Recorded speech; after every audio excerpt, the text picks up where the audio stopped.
ಓಂ ಅಜ್ಞಾನತಿಮಿರಾಂಧಸ್ಯ ಜ್ಞಾನಾಂಜನಶಲಾಕಯಾ ಚಕ್ಷುರುನ್ಮೀಲಿತಂ ಯೇನ ತಸ್ಮೈ ಶ್ರೀಗುರವೇ ನಮಃ. ಶ್ರೀಚೈತನ್ಯಮನೋಭೀಷ್ಟಂ ಸ್ಥಾಪಿತಂ ಯೇನ ಭೂತಲೆ ಸ್ವಯಂ ರೂಪಾ ಕದಾ ಮಹ್ಯಂ ದದಾತಿ ಸ್ವಪದಾಂತಿಕಂ. ವಂದೇಹಂ ಶ್ರೀಗುರು ಶ್ರೀಯುತಾಪದಕಮಲಂ ಶ್ರೀಗುರೂನ್ ವೈಷ್ಣವಾಂಶ್ಚ ಶ್ರೀರೂಪಂ ಸಾಗ್ರಜಾತಂ ಸಹಗಣ ರಘುನಾಥಾನ್ವಿತಂ ತಂ ಸಜೀವಂ ಸಾದ್ವೈತಂ ಸಾವಧೂತಂ ಪರಿಜನಸಹಿತಂ ಕೃಷ್ಣಚೈತನ್ಯದೇವಂ ಶ್ರೀರಾಧಾ ಕೃಷ್ಣಪಾದಾನ್ ಸಹಗಣ ಲಲಿತಾ ಶ್ರೀವಿಶಾಖಾನ್ವಿತಾಂಶ್ಚ. ಹೇ ಕೃಷ್ಣ ಕರುಣಾ ಸಿಂಧು ದೀನಬಂಧು ಜಗತ್ಪತೆ ಗೋಪೇಶ ಗೋಪಿಕಾ ಕಾಂತ ರಾಧಾಕಾಂತ ನಮೋಸ್ತುತೆ. ತಪ್ತ ಕಾಂಚನ ಗೌರಾಂಗೀ ರಾಧೆ ವೃಂದಾವನೇಶ್ವರಿ ವೃಷಭಾನುಸುತೆ ದೇವಿ ಪ್ರಣಮಾಮಿ ಹರಿಪ್ರಿಯೇ. ವಾಂಛಾಕಲ್ಪತರುಭ್ಯಶ್ಚ ಕೃಪಾ ಸಿಂಧುಭ್ಯ ಏವ ಚ ಪತಿತಾನಾಂ ಪಾವನೇಭ್ಯೋ ವೈಷ್ಣವೇಭ್ಯೋ ನಮೋ ನಮಃ. ನಮಃ ಓಂ ವಿಷ್ಣುಪಾದಾಯ ಕೃಷ್ಣಪ್ರೇಷ್ಠಾಯ ಭೂತಲೆ ಶ್ರೀಮತೆ ಭಕ್ತಿವೇದಾಂತ ಸ್ವಾಮಿನ್ ಇತಿ ನಾಮಿನೇ. ನಮಸ್ತೆ ಸಾರಸ್ವತೆ ದೇವೆ ಗೌರವಾಣಿ ಪ್ರಚಾರಿಣೆ ನಿರ್ವಿಶೇಷ ಶೂನ್ಯವಾದಿ ಪಾಶ್ಚಾತ್ಯ ದೇಶತಾರಿಣೆ. ಜಯೋ ಶ್ರೀಕೃಷ್ಣ ಚೈತನ್ಯ ಪ್ರಭೋ ನಿತ್ಯಾನಂದ ಶ್ರೀ ಅದ್ವೈತ ಗದಾಧರ ಶ್ರೀವಾಸಾದಿ ಗೌರ ಭಕ್ತ ವೃಂದ. ಹರೇ ಕೃಷ್ಣ ಕೃಷ್ಣ ಕೃಷ್ಣ ಹರೇ ಹರೇ ಹರೇ ರಾಮ ರಾಮ ರಾಮ ಹರೇ ಹರೇ. ಹರೇ ಕೃಷ್ಣ. ಶ್ರೀಮದ್ ಭಾಗವತದ 3ನೇ ಸ್ಕಂದದ 1ನೇ ಅಧ್ಯಾಯ ವಿದುರನ ಪ್ರಶ್ನೆಗಳು. ವಿದುರನು ಮೈತ್ರೇಯರಿಗೆ ಕೇಳಿದಂತಹ ಪ್ರಶ್ನೆ, ಇದರ ಕುರಿತಾಗಿ ಕೇಳಬಯಸಿದಂತಹ ಶೌನಕಾದಿ ಋಷಿಗಳಿಗೆ ಸೂತಮುನಿಗಳು ಹಾಗೂ ಪರೀಕ್ಷಿತ ಮಹಾರಾಜನಿಗೆ ಶುಕದೇವ ಗೋಸ್ವಾಮಿಗಳು ತಿಳಿಸ್ತಾ ಇರುವಂತಹ ಒಂದು ಸಂದರ್ಭ. ಇಲ್ಲಿ ಮೈತ್ರೇಯರನ್ನ ಭೇಟಿ ಮಾಡುವ ಮೊದಲು ವಿದುರನು ಮೊದಲು ಉದ್ಧವನನ್ನ ಭೇಟಿ ಮಾಡ್ತಾರೆ. ಉದ್ಧವನಲ್ಲಿ ಕೆಲವೊಂದು ಪ್ರಶ್ನೆಗಳನ್ನ ಕೇಳುವಂತಹ ಒಂದು ಸಂದರ್ಭ ಇಲ್ಲಿ. ಕಳೆದ ತರಗತಿಯಲ್ಲಿ ಮೊದಲ 25 ಶ್ಲೋಕಗಳನ್ನ ನಾವು ಕಂಡಿದ್ದೇವೆ. ಈಗ ಉಳಿದಂತಹ ಶ್ಲೋಕಗಳು 26ರಿಂದ 45ನೇ ಶ್ಲೋಕದವರೆಗೆ ಇಂದಿನ ದಿನ ನಾವು ನೋಡ್ಲಿಕ್ಕಿದ್ದೇವೆ. ಇಲ್ಲಿ 25ನೆಯ ಶ್ಲೋಕದಲ್ಲಿ ಕೊನೆಯದಾಗಿ ಭಾವಾರ್ಥದ ಕೊನೆಗೆ ಶ್ರೀಲ ಪ್ರಭುಪಾದರು ಬರೀತಾರೆ, ಹೀಗೆ ಅವನು ಅಂದರೆ ವಿದುರನು ವಿಚಾರಿಸಿದ್ದು ಬುದ್ಧಿಗ್ರಾಹ್ಯವಾಗಿಯೇ ವಿನಃ ಕಾರ್ಯಸಾಧುವಾಗಿ ಅಲ್ಲ ಅಂತ ಹೇಳಿದ್ರೆ, ಇಲ್ಲಿ ವಿದುರನಿಗೆ ಆಗ್ಲೇ ಗೊತ್ತಿದೆ ಎಲ್ಲ ಈ ಯಾದವರು ಕೂಡ ಹೊರಟು ಹೋಗಿದ್ದಾರೆ ಅಂತೇಳಿ, ಮತ್ತು ಕೌರವರು ಕೂಡ ಆ ಒಂದು ಮಹಾಭಾರತ ಯುದ್ಧದಲ್ಲಿ ಎಲ್ಲರೂ ಕೂಡ ಅಸುನಿಗಿದ್ದಾರೆ, ಈಗ ಯಾರೂ ಇಲ್ಲ ಅನ್ನುವಂಥದ್ದು ಆಗ್ಲೇ ಪ್ರಭಾಸ ಕ್ಷೇತ್ರಕ್ಕೆ ಬಂದಾಗ ತಿಳಿದಿದೆ. ಆದ್ರೂ ಕೂಡ ವಿದುರನು ಆ ಒಂದು ಸಂದರ್ಭಕ್ಕೆ ಬೇಕಾಗಿ ಉದ್ಧವನಲ್ಲಿ ಪ್ರಶ್ನೆಯನ್ನು ಕೇಳುವಂಥದ್ದು, ಎಲ್ಲರೂ ಹೇಗಿದ್ದಾರೆ ಅಂತೇಳಿ, ಯಾದವರು ಹೇಗಿದ್ದಾರೆ ಮತ್ತು ಪಾಂಡವರೆಲ್ಲರೂ ಹೇಗಿದ್ದಾರೆ, ಭಗವಾನ್ ಶ್ರೀಕೃಷ್ಣನು ಹೇಗಿದ್ದಾನೆ, ತನ್ನ ಅಣ್ಣನಾದಂತಹ ಧೃತರಾಷ್ಟ್ರನು ಅವನು ಈಗ ಏನು ಮಾಡ್ತಾ ಇದ್ದಾನೆ, ಇವರೆಲ್ಲರ ಕುರಿತಾಗಿ ಪ್ರತ್ಯೇಕವಾಗಿ ಒಬ್ಬೊಬ್ಬರ ಹೆಸರನ್ನ ಹೇಳಿ ವಿದುರನು ಪ್ರಶ್ನೆಯನ್ನ ಕೇಳುವಂತಹದ್ದು. ಇದೆಲ್ಲವನ್ನು ಕೂಡ ಉದ್ಧವನು ಎಲ್ಲವನ್ನು ಕೂಡ ಕೇಳಿಸಿಕೊಳ್ಳುತ್ತಾನೆ. ನಂತರ ಆತನು ಮುಂದಕ್ಕೆ ವಿದುರನ ಪ್ರಶ್ನೆಗಳಿಗೆ ಉತ್ತರವನ್ನ ಕೊಡುವಂತಹದ್ದು. ಈಗ ವಿದುರನು ಕೇಳುವಂತಹ ಪ್ರಶ್ನೆಗಳು ಯಾವುದೆಲ್ಲ ಇದೆ ಅನ್ನೋದನ್ನ ನಾವು ಮೊದಲು ನೋಡೋಣ. ವಿದುರನು ಕೇಳಿದ್ದು ಮೊದಲು ಭಗವಾನ್ ಶ್ರೀಕೃಷ್ಣನ ಕುರಿತಾಗಿ. ಶ್ರೀಕೃಷ್ಣನ, ಯಾಕಂದ್ರೆ ಶ್ರೀಕೃಷ್ಣನು ಎಲ್ಲದರ ಮೂಲ, ಆ ಭಗವಂತನ ಕುರಿತಾಗಿ ತಿಳಿದುಕೊಳ್ಳುವಂತಹ ಉತ್ಸಾಹ ಕುತೂಹಲ ವಿದುರನಲ್ಲಿತ್ತು. ಹಾಗಾಗಿ ಭಗವಾನ್ ಶ್ರೀಕೃಷ್ಣನ ಕುರಿತಾಗಿ ಮೊದಲನೆಯ ಪ್ರಶ್ನೆ 26ನೇ ಶ್ಲೋಕದಲ್ಲಿ ಇದೆ. ನಂತರ ಯಾದವರ ಬಗ್ಗೆ ಪ್ರಶ್ನೆ, ಆಮೇಲೆ ಕೌರವರ ಬಗ್ಗೆ ಪ್ರಶ್ನೆ ಕೇಳಲಾಗುತ್ತದೆ. ಕಚ್ಚಿತ್ ಪುರಾಣೌ ಪುರುಷೌ ಸ್ವನಾಭ್ಯ ಪದ್ಮಾನುವೃತ್ತೇಹ ಕಿಲಾವತೀರ್ಣೌ ಆಸಾತ ಉರ್ವ್ಯಾ ಕುಶಲಂ ವಿಧಾಯ ಕೃತಕ್ಷಣೌ ಕುಶಲಂ ಶೂರಗೇಹೇ. ಅನುವಾದ: ದಯವಿಟ್ಟು ಹೇಳು, ಬ್ರಹ್ಮನ ಅಂದರೆ ಭಗವಂತನ ಕಮಲ ಪುಷ್ಪದಿಂದ ಜನಿಸಿದವನು, ಆ ಬ್ರಹ್ಮನ ಕೋರಿಕೆಯಂತೆ ಅವತಾರವೆತ್ತಿದ ಹಾಗೂ ಪ್ರತಿಯೊಬ್ಬರನ್ನು ಉದ್ಧರಿಸುವ ಮೂಲಕ ಜಗತ್ತಿನ ಅಭ್ಯುದಯವನ್ನು ಹೆಚ್ಚಿಸಿದ ಮೂಲ ದೇವೋತ್ತಮ ಪರಮಪುರುಷರು ಶೂರಸೇನನ ಮನೆಯಲ್ಲಿ ಕುಶಲವಾಗಿದ್ದಾರೆಯೇ? ಇದು ಕೃಷ್ಣ ಮತ್ತು ಬಲರಾಮರ ಕುರಿತಾಗಿ ಕೇಳಿದಂತಹ ಪ್ರಶ್ನೆ. ನಾವು ಕೃಷ್ಣ ಪುಸ್ತಕದಲ್ಲಿ ಅಥವಾ ಅನೇಕ ಕಡೆಗಳಲ್ಲಿ ಇದರ ಬಗ್ಗೆ ತಿಳಿದುಕೊಂಡಿದ್ದೇವೆ. ಭಗವಂತನ ಅವತಾರಕ್ಕೆ ಮೂಲ ಕಾರಣ ಏನು ಅಂತ ನೋಡುವುದಾದ್ರೆ, ಭೂಭಾರವನ್ನ ಹರಣ ಮಾಡುವುದಕ್ಕೋಸ್ಕರ. ಭೂಮಿಯಲ್ಲಿ ಕ್ಷತ್ರಿಯರ ಒಂದು ಸಂಖ್ಯೆ ಹೆಚ್ಚಾಗಿದೆ ಮತ್ತು ಅಧರ್ಮವು ತಲೆದೋರ್ತಾ ಇದೆ ಅಂತ ಹೇಳಿ ಭೂದೇವಿಯು ಒಂದು ಗೋವಿನ ರೂಪವನ್ನ ಪಡೆದು ಆಕೆ ಬ್ರಹ್ಮದೇವರಲ್ಲಿ ಹೋಗಿ ಪ್ರಾರ್ಥನೆಯನ್ನ ಮಾಡಿದಾಗ ಬ್ರಹ್ಮದೇವರು ಭಗವಂತನಲ್ಲಿ ಪ್ರಾರ್ಥನೆಯನ್ನ ಮಾಡ್ತಾರೆ. ಆಗ ಭಗವಂತ ಕೃಷ್ಣ ಮತ್ತು ಬಲರಾಮರಾಗಿ ಅವತರಿಸಿ ಬರುವಂತಹದ್ದು. ಶ್ರೀಕೃಷ್ಣ ಅವತಾರ ಅಲ್ಲ, ಆತನು ಅವತಾರಿ. ಅವನಿಂದಲೇ ಎಲ್ಲ ಅವತಾರಗಳು ಬರುವಂತದ್ದು. ಭಗವಂತನು ಮೂಲ ದೇವೋತ್ತಮ ಪರಮಪುರುಷ. ಇಂಥವರು ಈ ಇಬ್ಬರು ಸಹೋದರರು ಚೆನ್ನಾಗಿದ್ದಾರೆಯೇ, ಹೇಗಿದ್ದಾರೆ ಅಂತ ಹೇಳಿ ಇಲ್ಲಿ ಮೊದಲು ಭಗವಂತನ ಕುರಿತಾಗಿ ವಿದುರನು ಉದ್ಧವನಲ್ಲಿ ಕೇಳ್ತಾ ಇರುವಂತಹದ್ದು. ಭಾವಾರ್ಥದಲ್ಲಿ ಶ್ರೀಲ ಪ್ರಭುಪಾದರು ಭಗವಂತನ ಕುರಿತಾಗಿ ತಿಳಿಸ್ತಾ ಇದ್ದಾರೆ. ಭಗವಂತ ಏಕಮೇವ ಅದ್ವಿತೀಯ, ಆಯ್ತಾ, ಏಕೈಕನಾಗಿದ್ದಾನೆ, ಅದ್ವಿತೀಯ. ಅವನ ರೀತಿಯಲ್ಲಿ ಇನ್ನೊಬ್ಬರು ಇರಲಿಕ್ಕೆ ಸಾಧ್ಯ ಇಲ್ಲ. ಅವನು ವಿಸ್ತರಣೆಯನ್ನ ಹೊಂದುತ್ತಾನೆ. ಭಗವಂತನು ಅವತಾರವನ್ನ ತಾಳುವುದು ಅಂತ ಹೇಳಿದ್ರೆ ಅವನ ವಿಸ್ತರಣೆಗಳು ಅವತಾರವನ್ನ ತಾಳುವಂತಹದ್ದು. ಇದೆಲ್ಲವೂ ಕೂಡ ಅವನ ಸ್ವಾಂಶ ವಿಸ್ತರಣೆಗಳು ಅಂತ ಹೇಳ್ತಾರೆ. ಬ್ರಹ್ಮ ಸಂಹಿತೆಯಲ್ಲಿ ಹೇಳ್ತಾರೆ, ದೀಪಾರ್ಚಿರೇವಹಿ ದಶಾಂತರಮಭ್ಯುಪೇತ್ಯ ದೀಪಾಯತೆ ವಿವೃತ ಹೇತು ಸಮಾನ ಧರ್ಮ ಯಸ್ತಾದ್ರಿಗೇವಹಿ ಚ ವಿಷ್ಣು ತಯಾ ವಿಭಾತಿ ಗೋವಿಂದಮಾದಿ ಪುರುಷಂ ತಮಹಂ ಭಜಾಮಿ. ಅಂದ್ರೆ ಒಂದು ದೀಪದಿಂದ ಇನ್ನೊಂದು ದೀಪವನ್ನ ನಾವು ಹೇಗೆ ಹಚ್ತೇವೋ ಹಾಗೆ ಭಗವಂತನು ಮೂಲ ದೇವೋತ್ತಮ ಪರಮಪುರುಷನು ಅವನು ವಿಸ್ತರಣೆಯನ್ನ ಹೊಂದುತ್ತಾನೆ. ಹಾಗೆ ಭಗವಂತನ ಮೊದಲನೆಯ ವಿಸ್ತರಣೆಯೇ ಬಲರಾಮನಾಗಿದ್ದಾನೆ. ಬಲರಾಮನಿಗೂ ಶ್ರೀಕೃಷ್ಣನಿಗೂ ಯಾವುದೇ ವ್ಯತ್ಯಾಸವಿಲ್ಲ. ಭಗವಂತನದೇ ಒಂದು ವಿಸ್ತರಣೆಯಾಗಿರುವಂತದ್ದು. ಮೂಲದಲ್ಲಿ ಶ್ರೀಕೃಷ್ಣ, ನಂತರ ಶ್ರೀಕೃಷ್ಣನ ಮೊದಲ ವಿಸ್ತರಣೆಯೇ ಬಲರಾಮ. ಹೀಗೆ ಕೃಷ್ಣ ಬಲರಾಮರ ಕುರಿತಾಗಿ ಭಗವಂತ ಇಲ್ಲಿ ವಿದುರನು ಪ್ರಶ್ನೆಯನ್ನ ಮಾಡ್ತಾ ಇರುವಂತದ್ದು. ಅವರು ಯಾವ ರೀತಿಯಾಗಿ ಇದ್ದಾರೆ, ಅವರು ಹೇಗಿದ್ದಾರೆ, ಕ್ಷೇಮವಾಗಿದ್ದಾರೋ ಅನ್ನುವಂತ ಪ್ರಶ್ನೆಯನ್ನ ಇಲ್ಲಿ ಕೇಳ್ತಾ ಇದ್ದಾರೆ. ಇನ್ನು ಮುಂದಿನ 27ನೆಯ ಶ್ಲೋಕದಿಂದ 35ನೇ ಶ್ಲೋಕದವರೆಗೆ ಇಲ್ಲಿ ಯಾದವರ ಬಗ್ಗೆ ಪ್ರಶ್ನೆ. ಯಾದವರಲ್ಲಿ ಬೇರೆ ಬೇರೆ ಜನರ ಹೆಸರುಗಳನ್ನ ತೆಗೆದುಕೊಂಡು ಅವರ ಹಿನ್ನೆಲೆಯನ್ನು ಕೂಡ ತಿಳಿಸ್ತಾ ಇಲ್ಲಿ ವಿದುರನು ಪ್ರಶ್ನೆಯನ್ನ ಕೇಳ್ತಾ ಇರುವಂತಹ ಒಂದು ವಿಚಾರವನ್ನ ತಿಳಿಬಹುದು ನಾವು. ಕಚ್ಚಿತ್ ಕುರುಣಾಂ ಪರಮಾ ಸುಹೃನ್ನೋ ಭಾಮಾಸ ಆಸ್ತೆ ಸುಖಮಂಗ ಶೌರಿಹಿ ಯೋ ವೈ ಸ್ವಸೃಣಾಂ ಪಿತೃವೃದ್ಧದಾತಿ ವರಾನ್ ವದಾನ್ಯೋ ವರತರ್ಪಣೇನ. ದಯವಿಟ್ಟು ಹೇಳು, ಕುರುಗಳ ಪರಮ ಮಿತ್ರನಾದ ನಮ್ಮ ಭಾವ ವಸುದೇವನು ಚೆನ್ನಾಗಿರುವನೇ? ಅವನು ಬಹಳ ಉದಾರಿ, ತನ್ನ ಸಹೋದರಿಯರಿಗೆ ಪಿತೃ ಸಮಾನನು ಮತ್ತು ತನ್ನ ಪತ್ನಿಯರಿಗೆ ಸದಾ ಸಂತೋಷದಾಯಕನು. ಭಾವಾರ್ಥದಲ್ಲಿ ಶ್ರೀಲ ಪ್ರಭುಪಾದರು ವಿದುರ ಮತ್ತು ವಸುದೇವನ ಸಂಬಂಧ ಎಂತಹದ್ದು ಅಂತ ಹೇಳ್ತಾರೆ. ಇಲ್ಲಿ ಎರಡು ರೀತಿಯಾದಂತಹ ಸಂಬಂಧ ಇದೆ.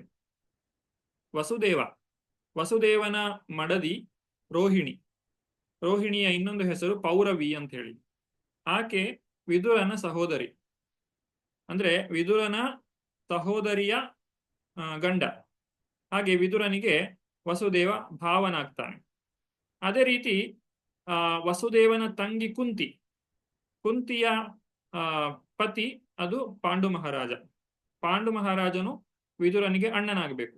ಹಾಗಾಗಿ ಅಣ್ಣನ ಹೆಂಡತಿಯ ಮುಖಾಂತರ ಅಣ್ಣನ ಹೆಂಡತಿಯ ಆದುದರಿಂದಲೂ ಕೂಡ ಇಲ್ಲಿ ವಸುದೇವ ವಿದುರನಿಗೆ ಭಾವನಾಗಬೇಕು. ಆ ರೀತಿಯಾಗಿ ಇಲ್ಲಿ ತನ್ನ ಸಂಬಂಧಿಕನಾದಂತಹ ವಸುದೇವನು ಯಾವ ರೀತಿಯಾಗಿ ಇದ್ದಾನೆ ಅನ್ನುವುದನ್ನ ತಿಳಿಸ್ತಾ ಇದ್ದಾರೆ. ವಸುದೇವ ಆತನಿಗೆ ಒಟ್ಟು 16 ಮಂದಿ ಪತ್ನಿಯರಿದ್ದರು. ಆತನು ತನ್ನ ಎಲ್ಲಾ ಪತ್ನಿಯರನ್ನು ಕೂಡ ಬಹಳ ಸಂತೋಷವಾಗಿ ನೋಡಿಕೊಳ್ತಾ ಇದ್ದ. ಅಂತಹ ವಸುದೇವ ಯಾವ ರೀತಿಯಾಗಿ ಇದ್ದಾನೆ? ಇಲ್ಲಿ ಕುಂತಿ ಮಹಾರಾಣಿ, ಆಕೆ ಸಣ್ಣ ವಯಸ್ಸಿನಲ್ಲಿಯೇ ವಿಧವೆಯಾಗಿರ್ತಾಳೆ. ಆ ತಂಗಿಯಾದಂತಹ ಕುಂತಿ, ಆಕೆಗೂ ಕೂಡ ವಸುದೇವನು ಬಹಳ ಒಳಿತನ್ನ ಮಾಡಿದ್ದಾನೆ. ಅದನ್ನ ಇಲ್ಲಿ ಹೇಳುವಂಥದ್ದು, ತಂಗಿಯನ್ನು ಪುತ್ರಿಯಂತೆ ನೋಡಿಕೊಳ್ಳಬೇಕಾದದ್ದು ಹಿರಿಯಣ್ಣನ ಕರ್ತವ್ಯವಾಗಿದೆ. ಯಾವುದೇ ಸಮಯದಲ್ಲಾಗಲಿ ಕುಂತಿಗೆ ಏನು ಬೇಕಾದರೂ ವಸುದೇವನು ತಂಗಿಯ ಮೇಲಿನ ಅಪಾರ ಪ್ರೀತಿಯಿಂದಾಗಿ ಔದಾರ್ಯದಿಂದ ಪೂರೈಸುತ್ತಿದ್ದನು. ವಸುದೇವನು ಎಂದಿಗೂ ತನ್ನ ಪತ್ನಿಯರನ್ನು ಅತೃಪ್ತಿಗೊಳಿಸಲಿಲ್ಲ. ಈ ರೀತಿ ಇಲ್ಲಿ ಒಂದು ಕಡೆ ಪೌರವಿ ಅಥವಾ ರೋಹಿಣಿಯನ್ನ ನೆನಪು ಮಾಡಿಕೊಳ್ಳುವಂಥದ್ದು, ಇನ್ನೊಂದು ಕಡೆ ಕುಂತಿದೇವಿಯನ್ನು ಕೂಡ ನೆನಪು ಮಾಡಿಕೊಳ್ತಾ ವಸುದೇವನ ಯೋಗಕ್ಷೇಮವನ್ನ ವಿದುರನು ಕೇಳ್ತಾ ಇದ್ದಾನೆ. ಮುಂದುವರಿಸ್ತಾ ಕಚ್ಚಿದ್ವರೂಥಾಧಿಪತಿಯರ್ಯದೂನಾಂ ಪ್ರದ್ಯುಮ್ನ ಆಸ್ತೆ ಸುಖಮಂಗವೀರಃ ಯಂ ರುಕ್ಮಿಣಿ ಭಗವತೋಭಿಲೇಭೆ ಆರಾಧ್ಯ ವಿಪ್ರಾನ್ ಸ್ಮರಮಾದಿ ಸರ್ಗೆ. ಎಲೆ ಉದ್ಧವನೇ, ಪೂರ್ವ ಜನ್ಮದಲ್ಲಿ ಮನ್ಮಥನಾಗಿದ್ದ ಯಾದವರ ಪ್ರಧಾನ ದಂಡನಾಯಕನಾದ ಪ್ರದ್ಯುಮ್ನನು ಹೇಗಿದ್ದಾನೆ? ದಯವಿಟ್ಟು ತಿಳಿಸು. ರುಕ್ಮಿಣಿಯು ಬ್ರಾಹ್ಮಣರನ್ನು ಸಂತೃಪ್ತರನ್ನಾಗಿ ಮಾಡಿ ಅವರ ಅನುಗ್ರಹಾನುಸಾರ ಭಗವಾನ್ ಶ್ರೀಕೃಷ್ಣನಿಂದ ಪ್ರದ್ಯುಮ್ನನನ್ನು ಪುತ್ರನನ್ನಾಗಿ ಪಡೆದಳು. ಇಲ್ಲಿ ಜೀವಗೋಸ್ವಾಮಿಗಳು ಹೇಳುವಂತಹ ಮಾತು, ಸ್ಮರ ಅಥವಾ ಮನ್ಮಥ ಅಥವಾ ಕಾಮದೇವ ಶ್ರೀಕೃಷ್ಣನ ಶಾಶ್ವತ ಸಹಚರರಲ್ಲಿ ಒಬ್ಬನಾಗಿದ್ದಾನೆ. ಇದನ್ನ ಕೃಷ್ಣ ಸಂದರ್ಭದಲ್ಲಿ ನಮಗೆ ತಿಳಿಸಿದ್ದಾರೆ. ಭಗವಂತನ ಶಾಶ್ವತ ಸಹಚರರು ಅಥವಾ ಶುದ್ಧ ಭಕ್ತರು ಇಲ್ಲಿಗೆ ಬಂದಾಗ ಅವರ ಜೊತೆಗೆ ದೇವತೆಗಳು ಕೂಡ ಸೇರಿಕೊಳ್ತಾರೆ. ಈ ರೀತಿ ದೇವತೆಗಳ ಒಂದು ಆ ಒಂದು ಸನ್ನಿಧಾನವು ಕೂಡ ಆ ಒಂದು ಶುದ್ಧ ಭಕ್ತರಲ್ಲಿ ಇರ್ತದೆ. ಈಗ ಮುಂದಕ್ಕೆ ಉದ್ಧವನನ್ನ ಭಗವಂತ ವಸು ಅಂತ ಕರೀತಾನೆ. ಅಂದ್ರೆ ಉದ್ಧವನು ಭಗವಂತನ ಶುದ್ಧ ಭಕ್ತ, ಆತನು ನಿತ್ಯ ಸೇವಕ, ಭಗವಂತನ ಜೊತೆಗೆ ಇರುವಂತಹ ವ್ಯಕ್ತಿ. ಆದರೆ ಆತನಲ್ಲಿ ವಸುವು ಕೂಡ ಸೇರಿಕೊಂಡಿರ್ತಾನೆ. ಈ ರೀತಿ ಒಬ್ಬ ವ್ಯಕ್ತಿಯಲ್ಲಿ ಬೇರೆ ದೇವತೆಗಳು ಕೂಡ ಬಂದು ಸೇರಿರ್ತಾರೆ. ಅದನ್ನು ಇಲ್ಲಿ ಹೇಳುವಂಥದ್ದು. ಮನ್ಮಥ ಆತನು ಪ್ರಧಾನ ದಂಡನಾಯಕನಾದಂತಹ ಪ್ರದ್ಯುಮ್ನಾಗಿ ಈಗ ಬಂದಿದ್ದಾನೆ. ಅವನು ಯಾವ ರೀತಿಯಾಗಿ ಇದ್ದಾನೆ ಮುಂದುವರಿಸ್ತಾ, ಕಚ್ಚಿತ್ ಸುಖಂ ಸಾತ್ವತ ವೃಷ್ಣಿ ಭೋಜ ದಾಶಾರ್ಹ ಕಾಣ ಮಧಿಪಾಸ ಆಸ್ತೆ ಯಮಾಭಿಷಂಚ ಪತ್ರ ನೇತ್ರೋ ನೃಪಾಸನಾಂಶಾಂ ಪರಿಹೃತ್ಯ ದೂರಾತ್. ಎಲೆ ಮಿತ್ರನೇ, ನನಗೆ ಇದನ್ನೆಲ್ಲ ತಿಳಿಸು. ಸಾತ್ವತರು, ವೃಷ್ಣಿಗಳು, ಭೋಜರು ಮತ್ತು ದಶಾರ್ಹರ ರಾಜನಾದ ಉಗ್ರಸೇನನು ಕ್ಷೇಮದಿಂದಿರುವನೆ. ಅವನು ರಾಜಸಿಂಹಾಸನದ ಮೇಲಿನ ಎಲ್ಲ ಆಶೆಯನ್ನು ತೊರೆದು ತನ್ನ ಸಾಮ್ರಾಜ್ಯವನ್ನು ಬಿಟ್ಟು ಬಲುದೂರ ಹೊರಟು ಹೋಗಿದ್ದನು. ಆದರೆ ಭಗವಾನ್ ಶ್ರೀಕೃಷ್ಣನು ಅವನಿಗೆ ಮತ್ತೆ ಪಟ್ಟ ಕಟ್ಟಿದನು. ಇದು ಕಂಸನಿಂದಾಗಿ ಉಗ್ರಸೇನನು ತನ್ನ ಒಂದು ಸಾಮ್ರಾಜ್ಯವನ್ನು ಕಳೆದುಕೊಳ್ಳಬೇಕಾಯಿತು. ಆದರೆ ಮುಂದಕ್ಕೆ ಶ್ರೀಕೃಷ್ಣನು ಕಂಸನ ಸಂಹಾರವನ್ನ ಮಾಡಿದ ಮೇಲೆ ಮತ್ತೆ ಉಗ್ರಸೇನನನ್ನ ರಾಜನನ್ನಾಗಿ ಮಾಡುವಂತಹದ್ದು. ಶ್ರೀಕೃಷ್ಣ ಯಾವತ್ತು ತಾನೇ ರಾಜನಾಗ್ಲಿಕ್ಕೆ ಬಯಸಲಿಲ್ಲ. ಆತನು ಎಲ್ಲಿಯೆಲ್ಲ ದುಷ್ಟ ಸಂಹಾರವನ್ನ ಮಾಡಿದ್ದಾನೋ ಅಲ್ಲಿ ಒಬ್ಬ ಉತ್ತಮನಾದಂತಹ ರಾಜನನ್ನ ಸಿಂಹಾಸನದ ಮೇಲೆ ಕುಳ್ಳಿರಿಸಿದ್ದಾನೆ. ಮಹಾಭಾರತದ ಯುದ್ಧ ಆದ ನಂತರ ಯುಧಿಷ್ಠಿರ ಮಹಾರಾಜ ರಾಜನಾದ. ಶ್ರೀಕೃಷ್ಣ ರಾಜ್ಯವನ್ನ ತನ್ನ ಒಂದು ಹತೋಟಿಗೆ ಅಥವಾ ತಾನೇ ರಾಜನಾಗಬೇಕು ಅಂತ ಹೇಳಿ ಅವನು ಯಾವತ್ತು ಬಯಸಲಿಲ್ಲ. ಅದೇ ರೀತಿ ಕಂಸನನ್ನ ಸಂಹಾರ ಮಾಡಿದ ಮೇಲೆ ಉಗ್ರಸೇನ ರಾಜನಾಗ್ತಾನೆ. ಹಾಗೆ ಜರಾಸಂಧನನ್ನ ಸಂಹಾರ ಮಾಡಿದ ಮೇಲೆ ಅವನ ಮಗನಾದಂತಹ ಸಹದೇವ ರಾಜನಾಗ್ತಾನೆ. ಈ ರೀತಿ ಭಗವಂತ ಧರ್ಮ ಸಂಸ್ಥಾಪನೆಯನ್ನ ಮಾಡಲಿಕ್ಕೆ ಎಲ್ಲಿಯೆಲ್ಲ ದುಷ್ಟರನ್ನ ಶಿಕ್ಷಿಸ್ತಾನೋ, ದಮನ ಮಾಡ್ತಾನೋ, ಅದರ ನಂತರ ಅವರ ಯೋಗ್ಯರಾದಂತಹ ಮಕ್ಕಳು ಅಥವಾ ಅವರ ಮುಂದಿನ ಒಂದು ಪೀಳಿಗೆ ಯಾರು ಇದ್ದಾರೆ ಅವರಿಗೆ ಆ ಒಂದು ರಾಜ್ಯದ ಒಂದು ಆಡಳಿತವನ್ನ ವಹಿಸಿಕೊಡ್ತಾ ಇದ್ದಾನೆ ಶ್ರೀಕೃಷ್ಣ. ಕಚ್ಚಿದ್ಧರೆ ಸೌಮ್ಯ ಸುತ ಸದೃಕ್ಷ ಆಸ್ತೆ ಗ್ರಣೀರಥಿನಾಂ ಸಾಧು ಸಾಂಬಃ ಅಸೂತಯಂ ಜಾಂಬವತಿ ವ್ರತಾಢ್ಯ ದೇವಂ ಗುಹ್ಯಂ ಯೋಂಬಿಕಾಯ ಧೃತೋಗ್ರೇ. ಎಲೈ ಸಂಭಾವಿತನೇ, ಸಾಂಬನು ಚೆನ್ನಾಗಿರುವನೆ. ಅವನು ಯಥಾವತ್ತಾಗಿ ದೇವೋತ್ತಮ ಪರಮಪುರುಷನ ಪುತ್ರನನ್ನು ಹೋಲುತ್ತಾನೆ. ಪೂರ್ವ ಜನ್ಮದಲ್ಲಿ ಅವನು ಶಿವನ ಪತ್ನಿಯ ಗರ್ಭದಲ್ಲಿ ಕಾರ್ತಿಕೇಯನಾಗಿ ಜನಿಸಿದ್ದನು ಮತ್ತು ಈಗ ಶ್ರೀಕೃಷ್ಣನ ಅತ್ಯಂತ ಐಶ್ವರ್ಯವತಿ ಪತ್ನಿಯಾದ ಜಾಂಬವತಿಯ ಗರ್ಭದಲ್ಲಿ ಜನಿಸಿದ್ದಾನೆ. ಜಾಂಬವತಿಯ ಮಗ ಸಾಂಬ. ಈ ಸಾಂಬನೇ ಮುಂದೆ ಆ ಒಂದು ಋಷಿಗಳ ಶಾಪಕ್ಕೆ ತುತ್ತಾಗುವಂತಹದ್ದು. ಅದನ್ನು ಕಥೆಯನ್ನು ನಾವು ಮುಂದೆ ನೋಡ್ತೇವೆ. ಸಮಸ್ತ ಯಾದವರ ಒಂದು ನಾಶಕ್ಕೆ ಆ ಒಂದು ಘಟನೆ ಕಾರಣವಾಗ್ತದೆ. ಆತನು ಕೇವಲ ನಿಮಿತ್ತ ಮಾತ್ರ, ಯಾಕಂದ್ರೆ ಇದೆಲ್ಲದರ ಹಿಂದೆ ಭಗವಂತನ ಇಚ್ಛೆಯೇ ಇದೆ. ಎಲ್ಲ ಯಾದವರನ್ನ ತಮ್ಮ ತಮ್ಮ ಸ್ಥಾನಗಳಿಗೆ ಕಳುಹಿಸಿಕೊಡುವಂತಹದ್ದು ಭಗವಂತನ ಇಚ್ಛೆಯಾಗಿತ್ತು. ಅದಕ್ಕೆ ಅನುಕೂಲಕರವಾಗಿ ಸಾಂಬನು ನಡೆದುಕೊಳ್ತಾನೆ ಅಷ್ಟೇ. ಹೀಗೆ ಈ ಸಾಂಬ ಆತನು ಕಾರ್ತಿಕೇಯನೇ ಜನಿಸಿ ಬಂದಿರುವಂತಹದ್ದು. ದೇವೋತ್ತಮ ಪರಮಪುರುಷನ 3 ಗುಣಾತ್ಮಕ ಅವತಾರಗಳಲ್ಲಿ ಶಿವನು ಶ್ರೀಕೃಷ್ಣನ ಸ್ವಾಂಶ ವಿಸ್ತರಣೆಯಾಗಿದ್ದಾನೆ. ಬ್ರಹ್ಮ, ವಿಷ್ಣು, ಮಹೇಶ್ವರ ಅಂತ ಹೇಳಿ ನಾವು ಹೇಳ್ತೇವೆ. ಗುಣ ಅವತಾರಗಳು ಸತ್ವಗುಣ, ರಜೋಗುಣ ಮತ್ತೆ ತಮೋಗುಣಗಳಿಗೆ ಅಧಿಪತಿಗಳಾಗಿ ಈ 3 ಜನರು ಇರ್ತಾರೆ. ಅವರಲ್ಲಿ ಶಿವನ ಮಗನಾದಂತಹ ಕಾರ್ತಿಕೇಯನು ಭಗವಾನ್ ಶ್ರೀಕೃಷ್ಣನ ಮಗನಾಗಿ ಜನಿಸಿರುವಂತಹದ್ದು. ಮತ್ತೆ ಪ್ರಭುಪಾದರು ಭಾವಾರ್ಥದಲ್ಲಿ ಇದರ ಇನ್ನಷ್ಟು ವಿವರಣೆಯನ್ನ ಹೇಳ್ತಾರೆ. ಹೇಗೆ ಭಗವಂತನ ವಿಸ್ತರಣೆಗಳು ಇಲ್ಲಿ ಅವತಾರವನ್ನ ತಾಳುತ್ತಾರೆ ಅಂತ ಹೇಳಿ. ಈಗ ಭಗವಂತನ 4 ಮುಖ್ಯವಾದಂತಹ ವಿಸ್ತರಣೆಗಳಿವೆ. ಪ್ರದ್ಯುಮ್ನ, ಅನಿರುದ್ಧ, ವಾಸುದೇವ, ಸಂಕರ್ಷಣ, ಪ್ರದ್ಯುಮ್ನ ಮತ್ತೆ ಅನಿರುದ್ಧ ಅಂತ ಹೇಳಿ. ಈ ವಾಸುದೇವ, ಸಂಕರ್ಷಣ, ಪ್ರದ್ಯುಮ್ನ, ಅನಿರುದ್ಧ, ಅದರಲ್ಲಿ ವಾಸುದೇವನು ನಾರಾಯಣನ ಸ್ವಾಂಶ ವಿಸ್ತರಣೆ. ಈ ರಾಮಾಯಣದಲ್ಲಿ ನಾವು ಶ್ರೀರಾಮ, ಲಕ್ಷ್ಮಣ, ಭರತ, ಶತ್ರುಘ್ನ ಅಂತ ಹೇಳ್ತೇವೆ. ಇವರೆಲ್ಲರೂ ಕೂಡ ಆ ಭಗವಂತನ ವಿಸ್ತರಣೆಗಳಾಗಿರುವಂತಹದ್ದು. ಈ ರೀತಿ ಭಗವಂತನ ಆ ಒಂದು ವಿಸ್ತರಣೆಗಳು 4 ಚತುಷ್ಟಯಗಳಲ್ಲಿ ವಿಸ್ತರಣೆಗೊಳ್ತಾ ಹೋಗುವಂತಹದ್ದು. ಇದನ್ನ ಭಾವಾರ್ಥದಲ್ಲಿ ಶ್ರೀಲ ಪ್ರಭುಪಾದರು ತಿಳಿಸಿಕೊಟ್ಟಿದ್ದಾರೆ. ಕಾಮದೇವನು ಪ್ರದ್ಯುಮ್ನಾಗಿ, ಕಾರ್ತಿಕೇಯನು ಸಾಂಬನಾಗಿ ಮತ್ತು ವಸುಗಳಲ್ಲಿ ಒಬ್ಬನು ಉದ್ಧವನಾಗಿ ಅವತರಿಸಿದ್ದಾನೆ ಅಂತ ಹೇಳಿ ಇಲ್ಲಿ ತಿಳಿಸಲಾಗಿದೆ. ಮುಂದುವರಿಸ್ತಾ 31ನೇ ಶ್ಲೋಕ.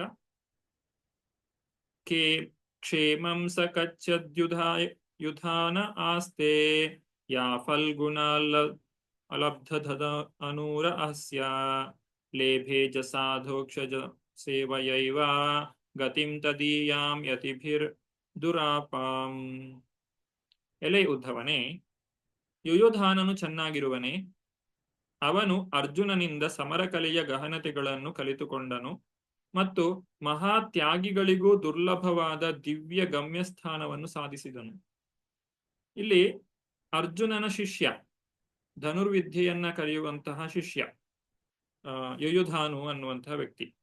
ಆತನು ಅರ್ಜುನನಿಂದ ಕೇವಲ ಧನುರ್ವಿದ್ಯೆಯನ್ನ ಮಾತ್ರ ಕಲಿಸದ್ದಲ್ಲ, ಆತನು ಭಗವಂತನ ಕುರಿತಾದಂತಹ ಆಧ್ಯಾತ್ಮಿಕ ವಿದ್ಯೆಯನ್ನು ಕೂಡ ಕಲಿತಿದ್ದಾನೆ. ಅದಕ್ಕೆ ಇಲ್ಲಿ ಹೇಳುವಂತದ್ದು, ಮಹಾತ್ಯಾಗಿಗಳಿಗೂ ದುರ್ಲಭವಾದಂತಹ ದಿವ್ಯ ಗಮ್ಯಸ್ಥಾನವನ್ನು ಸಾಧಿಸ್ಲಿಕ್ಕೆ ಅದು ಸಾಧ್ಯವಾಯಿತು. ಯಾಕಂದ್ರೆ ಆ ಯುಯುಧಾನನು ಅರ್ಜುನನಂತಹ ಶುದ್ಧ ಭಕ್ತನಿಂದ ತಾನು ವಿದ್ಯೆಯನ್ನ ಕಲಿತದ್ದರಿಂದಾಗಿ ಅರ್ಜುನ ಅವನಿಗೆ ಯುದ್ಧ ವಿದ್ಯೆಯನ್ನು ಕಲಿಸಿಕೊಡ್ತಾ, ಸಮರ ಕಲೆಯನ್ನು ಕಲಿಸಿಕೊಡ್ತಾ ಜೊತೆಗೆ ಆಧ್ಯಾತ್ಮಿಕ ಜ್ಞಾನವನ್ನು ಕೂಡ ಕೊಟ್ಟಿದ್ದಾನೆ.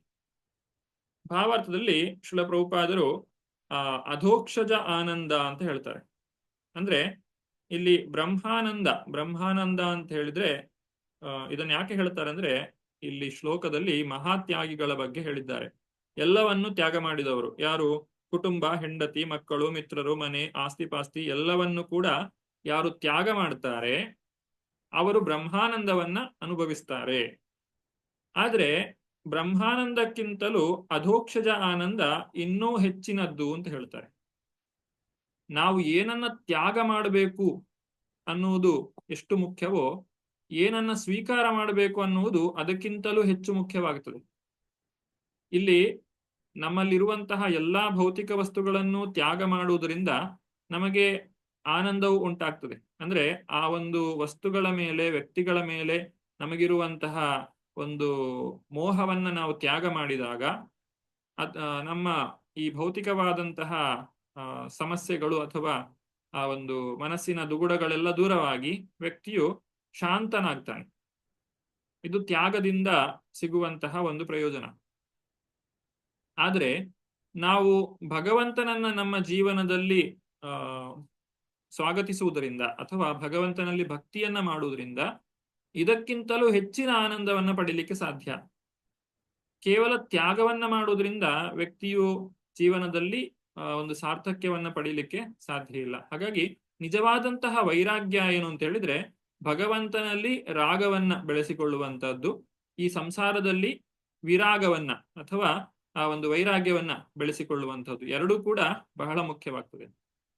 ಹಾಗೆ ನೋಡಿದ್ರೆ ಭಗವಂತನಲ್ಲಿ ನಾವು ಯಾವಾಗ ಆ ಒಂದು ಆಸಕ್ತಿಯನ್ನ ಬೆಳೆಸಿಕೊಳ್ತೇವೋ, ಶ್ರೀಕೃಷ್ಣನ ಕುರಿತಾಗಿ ನಾವು ಯಾವಾಗ ಹೆಚ್ಚು ಹೆಚ್ಚು ಆಸಕ್ತರಾಗ್ತಾ ಹೋಗ್ತೇವೋ, ಆಗ ಈ ಭೌತಿಕ ಪ್ರಪಂಚದ ಕುರಿತಾದಂತಹ ವೈರಾಗ್ಯ ಅದು ತಾನಾಗಿಯೇ ಉಂಟಾಗ್ತದೆ.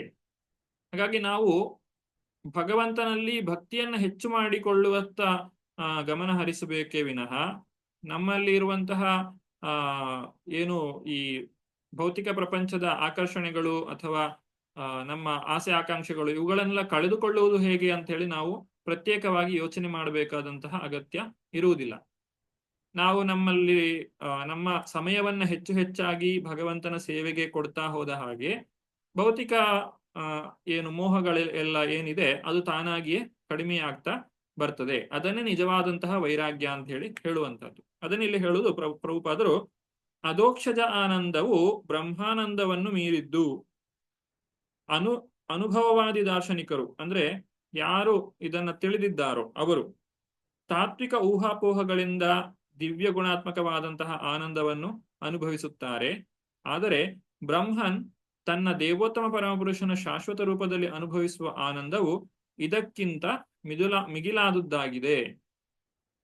ಇಲ್ಲಿ 3 ರೀತಿಯಾದಂತಹ ಭಗವಂತನ ಅಂತರಂಗ ಶಕ್ತಿಯನ್ನು ತಿಳಿಸ್ತಾರೆ. ಅದು ಹ್ಲಾದಿನಿ ಶಕ್ತಿ, ಸಂಧಿನಿ ಶಕ್ತಿ ಮತ್ತು ಸಂವಿತ್ ಶಕ್ತಿ ಅಂತ ಹೇಳ್ತಾರೆ. ಹ್ಲಾದಿನಿ, ಸಂಧಿನಿ, ಸಂವಿತ್. ಈ ಹ್ಲಾದಿನಿ ಶಕ್ತಿ ಏನಿದೆ ಅದು ಭಗವಂತನ ಆ ಒಂದು ಆನಂದವನ್ನ ಕೊಡುವಂತಹ ಶಕ್ತಿ. ಹಾಗೆ ಸಂಧಿನಿ ಶಕ್ತಿ ಅಂತ ಹೇಳಿದ್ರೆ ಸೃಷ್ಟಿಯನ್ನ ಮಾಡುವಂತಹ ಶಕ್ತಿ. ಮತ್ತು ಸಂವಿತ್ ಅಂತ ಹೇಳಿದ್ರೆ ಜ್ಞಾನಶಕ್ತಿ. ಹೀಗೆ ಕ್ರಿಯಾಶಕ್ತಿ, ಜ್ಞಾನಶಕ್ತಿ ಮತ್ತು ಆನಂದ, ಈ 3 ಶಕ್ತಿಗಳು ಇದು ಭಗವಂತನ ಅಂತರಂಗ ಶಕ್ತಿಗಳಾಗಿವೆ. ಹ್ಲಾದಿನಿ, ಸಂಧಿನಿ, ಸಂವಿತ್. ಯಾರು ಭಗವಂತನಲ್ಲಿ ಶುದ್ಧ ಭಕ್ತಿಯನ್ನ ಮಾಡ್ತಾರೋ ಅವರು ಈ ಹ್ಲಾದಿನಿ ಶಕ್ತಿಯನ್ನ ಪಡೆಯುತ್ತಾರೆ. ಆ ಹ್ಲಾದಿನಿ ಶಕ್ತಿಯಲ್ಲಿ ಸಿಗುವಂತಹ ಆನಂದ ಅದಕ್ಕೆ ಬ್ರಹ್ಮಾನಂದವು ಸಮಾನವಾಗ್ಲಿಕ್ಕೆ ಸಾಧ್ಯ ಇಲ್ಲ. ಬ್ರಹ್ಮಾನಂದಕ್ಕಿಂತ ಎಷ್ಟೋ ಹೆಚ್ಚು ಪಟ್ಟು ಅದು ಉತ್ತಮವಾಗಿರುವಂತಹದ್ದು. ಅದನ್ನ ಇಲ್ಲಿ ಭಾವಾರ್ಥದಲ್ಲಿ ಶ್ರೀಲ ಪ್ರಭುಪಾದರು ವಿವರಿಸ್ತಾರೆ. ಯಮ ನಿಯಮಾದಿಗಳು, ಯಮ ನಿಯಮ, ಆಸನ, ಧ್ಯಾನ, ಧಾರಣ, ಪ್ರಾಣಾಯಾಮ ತತ್ವಗಳು ಇವುಗಳನ್ನ ಯಾರು ಕಟ್ಟುನಿಟ್ಟಾಗಿ ಪಾಲಿಸ್ತಾರೆ, ಮಹಾಯೋಗಿಗಳಾಗಿರ್ತಾರೆ, ಜ್ಞಾನಿಗಳಾಗಿರ್ತಾರೆ, ಅವರಿಗೆ ಭಗವಂತನ ಅಂತರಂಗ ಶಕ್ತಿಯೊಳಗೆ ಪ್ರವೇಶಿಸುವುದು ಅಸಾಧ್ಯವಾಗಿದೆ.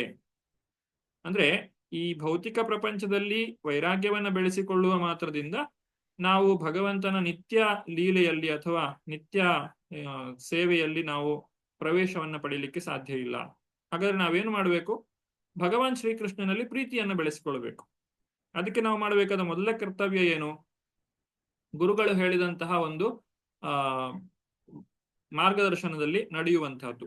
ಮೊದಲು ಪ್ರಭುಪಾದರು ನಮಗೆ ಹೇಳಿದ್ದಾರೆ, ಪ್ರತಿನಿತ್ಯವೂ ಕೂಡ ಹರಿನಾಮದ ಜಪವನ್ನ ಮಾಡಬೇಕು. ಹರೇ ಕೃಷ್ಣ ಹರೇ ಕೃಷ್ಣ ಕೃಷ್ಣ ಕೃಷ್ಣ ಹರೇ ಹರೇ, ಹರೇ ರಾಮ ರಾಮ ರಾಮ ಹರೇ ಹರೇ. ಈ ಮಂತ್ರವನ್ನ ನಾವು ಪ್ರತಿದಿನ, ಪ್ರಭುಪಾದರು ಹೇಳಿದ್ದಾರೆ, 16 ಸುತ್ತು ಜಪವನ್ನ ಪ್ರತಿದಿನ ಮಾಡಬೇಕು, ಕಟ್ಟುನಿಟ್ಟಾಗಿ ಮಾಡಬೇಕು. ಹಾಗೂ 4 ನಿಯಂತ್ರಕ ತತ್ವಗಳನ್ನ ಪಾಲನೆ ಮಾಡಬೇಕು. ಆಮೇಲೆ ಭಕ್ತರ ಸಂಘದಲ್ಲಿ ಇರಬೇಕು, ಪ್ರಸಾದವನ್ನ ಮಾತ್ರ ಸ್ವೀಕರಿಸಬೇಕು. ಇದೆಲ್ಲವನ್ನು ಕೂಡ ಸಾಧನಾ ಭಕ್ತಿ ಅಂತ ಹೇಳಿ ಕರಿತೇವೆ. ಪ್ರಭುಪಾದರು ಕೊಟ್ಟಂತಹ ಪುಸ್ತಕಗಳನ್ನ ಓದಬೇಕು, ಭಗವದ್ಗೀತೆ, ಭಾಗವತ ಇತ್ಯಾದಿಗಳನ್ನ ಓದಬೇಕು. ಇದೆಲ್ಲ ಸಾಧನಾ ಭಕ್ತಿ. ಹೀಗೆ ವೈದಿ ಸಾಧನಾ ಭಕ್ತಿಯನ್ನ ನಾವು ಮಾಡ್ತಾ ಮಾಡ್ತಾ ಮುಂದಕ್ಕೆ ರಾಗಾನುಗ ಸಾಧನ ಭಕ್ತಿಗೆ ವ್ಯಕ್ತಿಯು ಬರ್ತಾನೆ. ಆಗ ಆತನು ಭಗವಂತನ ಈ ಹ್ಲಾದಿನಿ ಶಕ್ತಿಯ ಆ ಒಂದು ಆನಂದವನ್ನ ಪಡೆಯಲಿಕ್ಕೆ ಸಾಧ್ಯವಾಗ್ತದೆ.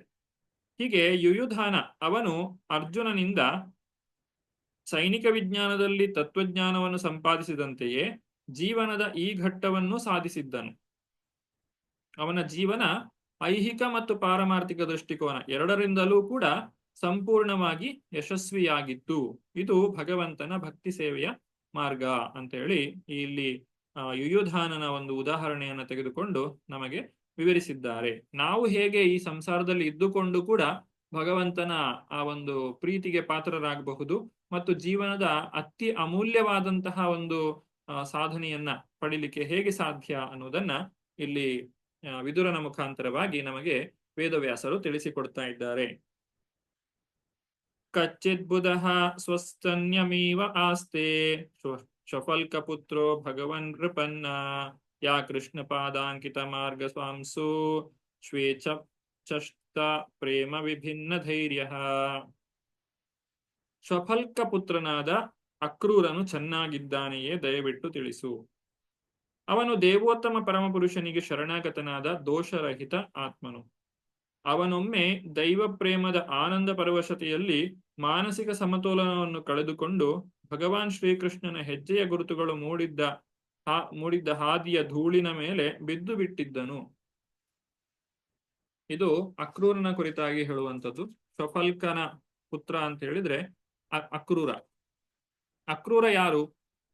ಕಂಸನು ಅಕ್ರೂರನನ್ನ ವೃಂದಾವನಕ್ಕೆ ಕಳಿಸುವಂತದ್ದು.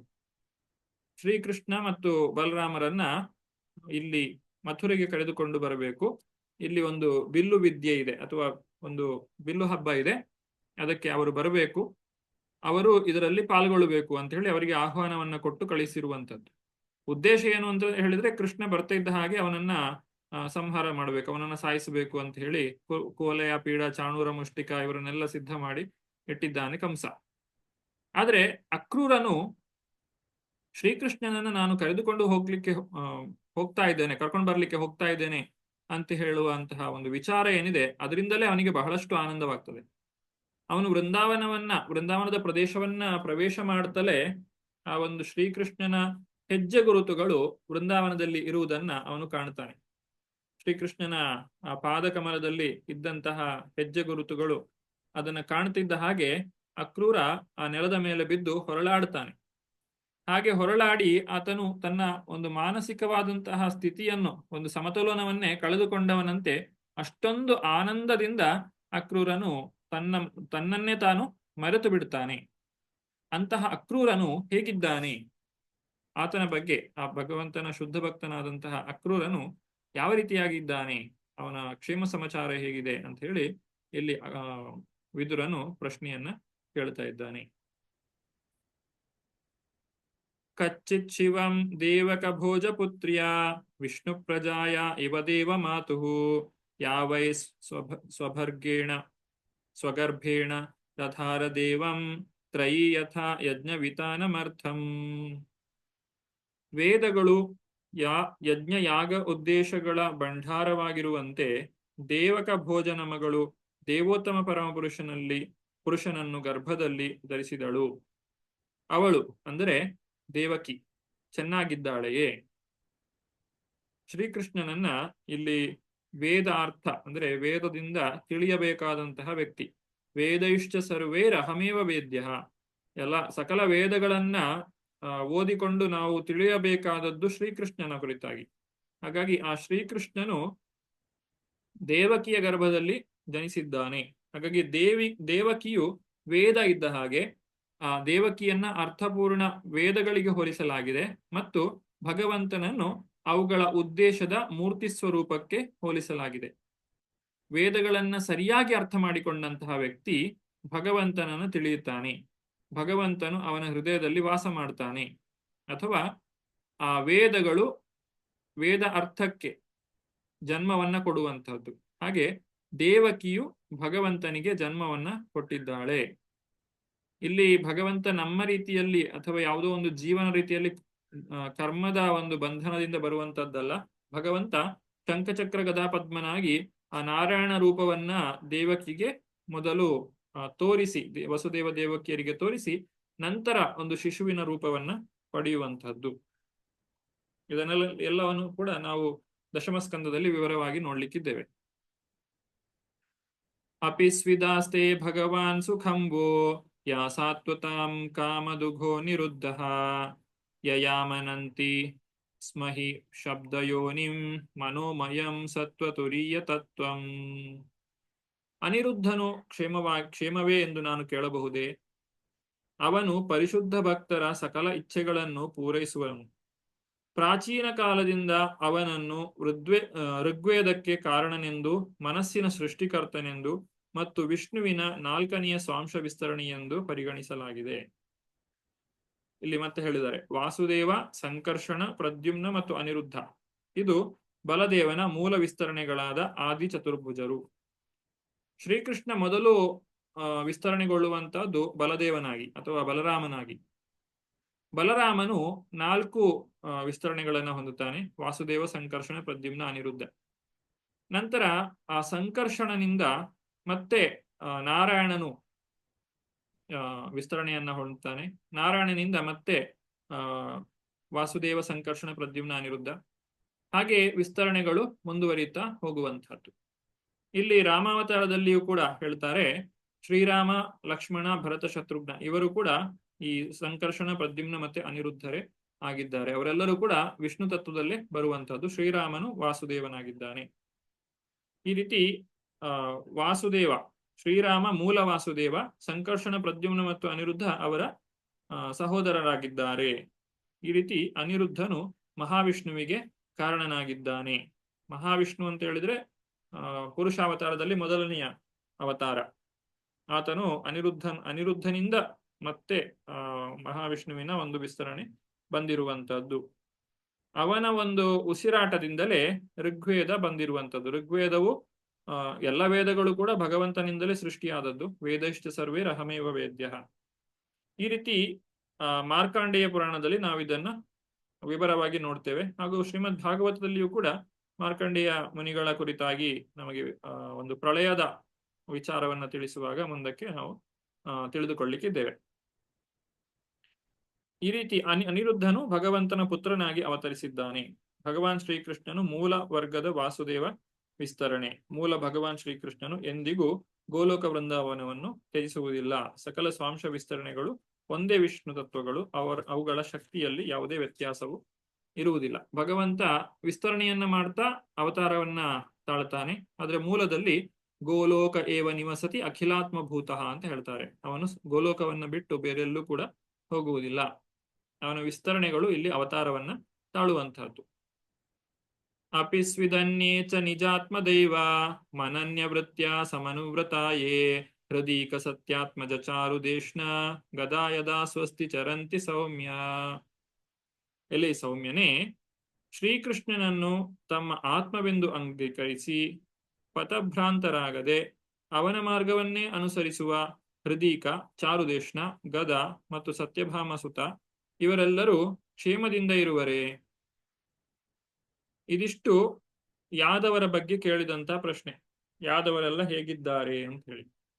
ಕೊನೆಯದಾಗಿ ಹೇಳಿದ್ದು ಹೃದೀಕ, ಚಾರುದೇಶ್ನ, ಗದ, ಸತ್ಯಭಾಮ ಸುತ ಇವರೆಲ್ಲ ಯಾವ ರೀತಿಯಾಗಿ ಕ್ಷೇಮದಿಂದ ಇದ್ದಾರೆಯೇ ಅಂತ ಹೇಳಿ ಕೇಳ್ತಾ ಮತ್ತೆ ಮುಂದುವರಿಸಿ ಈಗ ಕೌರವರ ಬಗ್ಗೆ ಕೇಳ್ತಾರೆ. ಕೌರವರೆಲ್ಲ ಹೇಗಿದ್ದಾರೆ?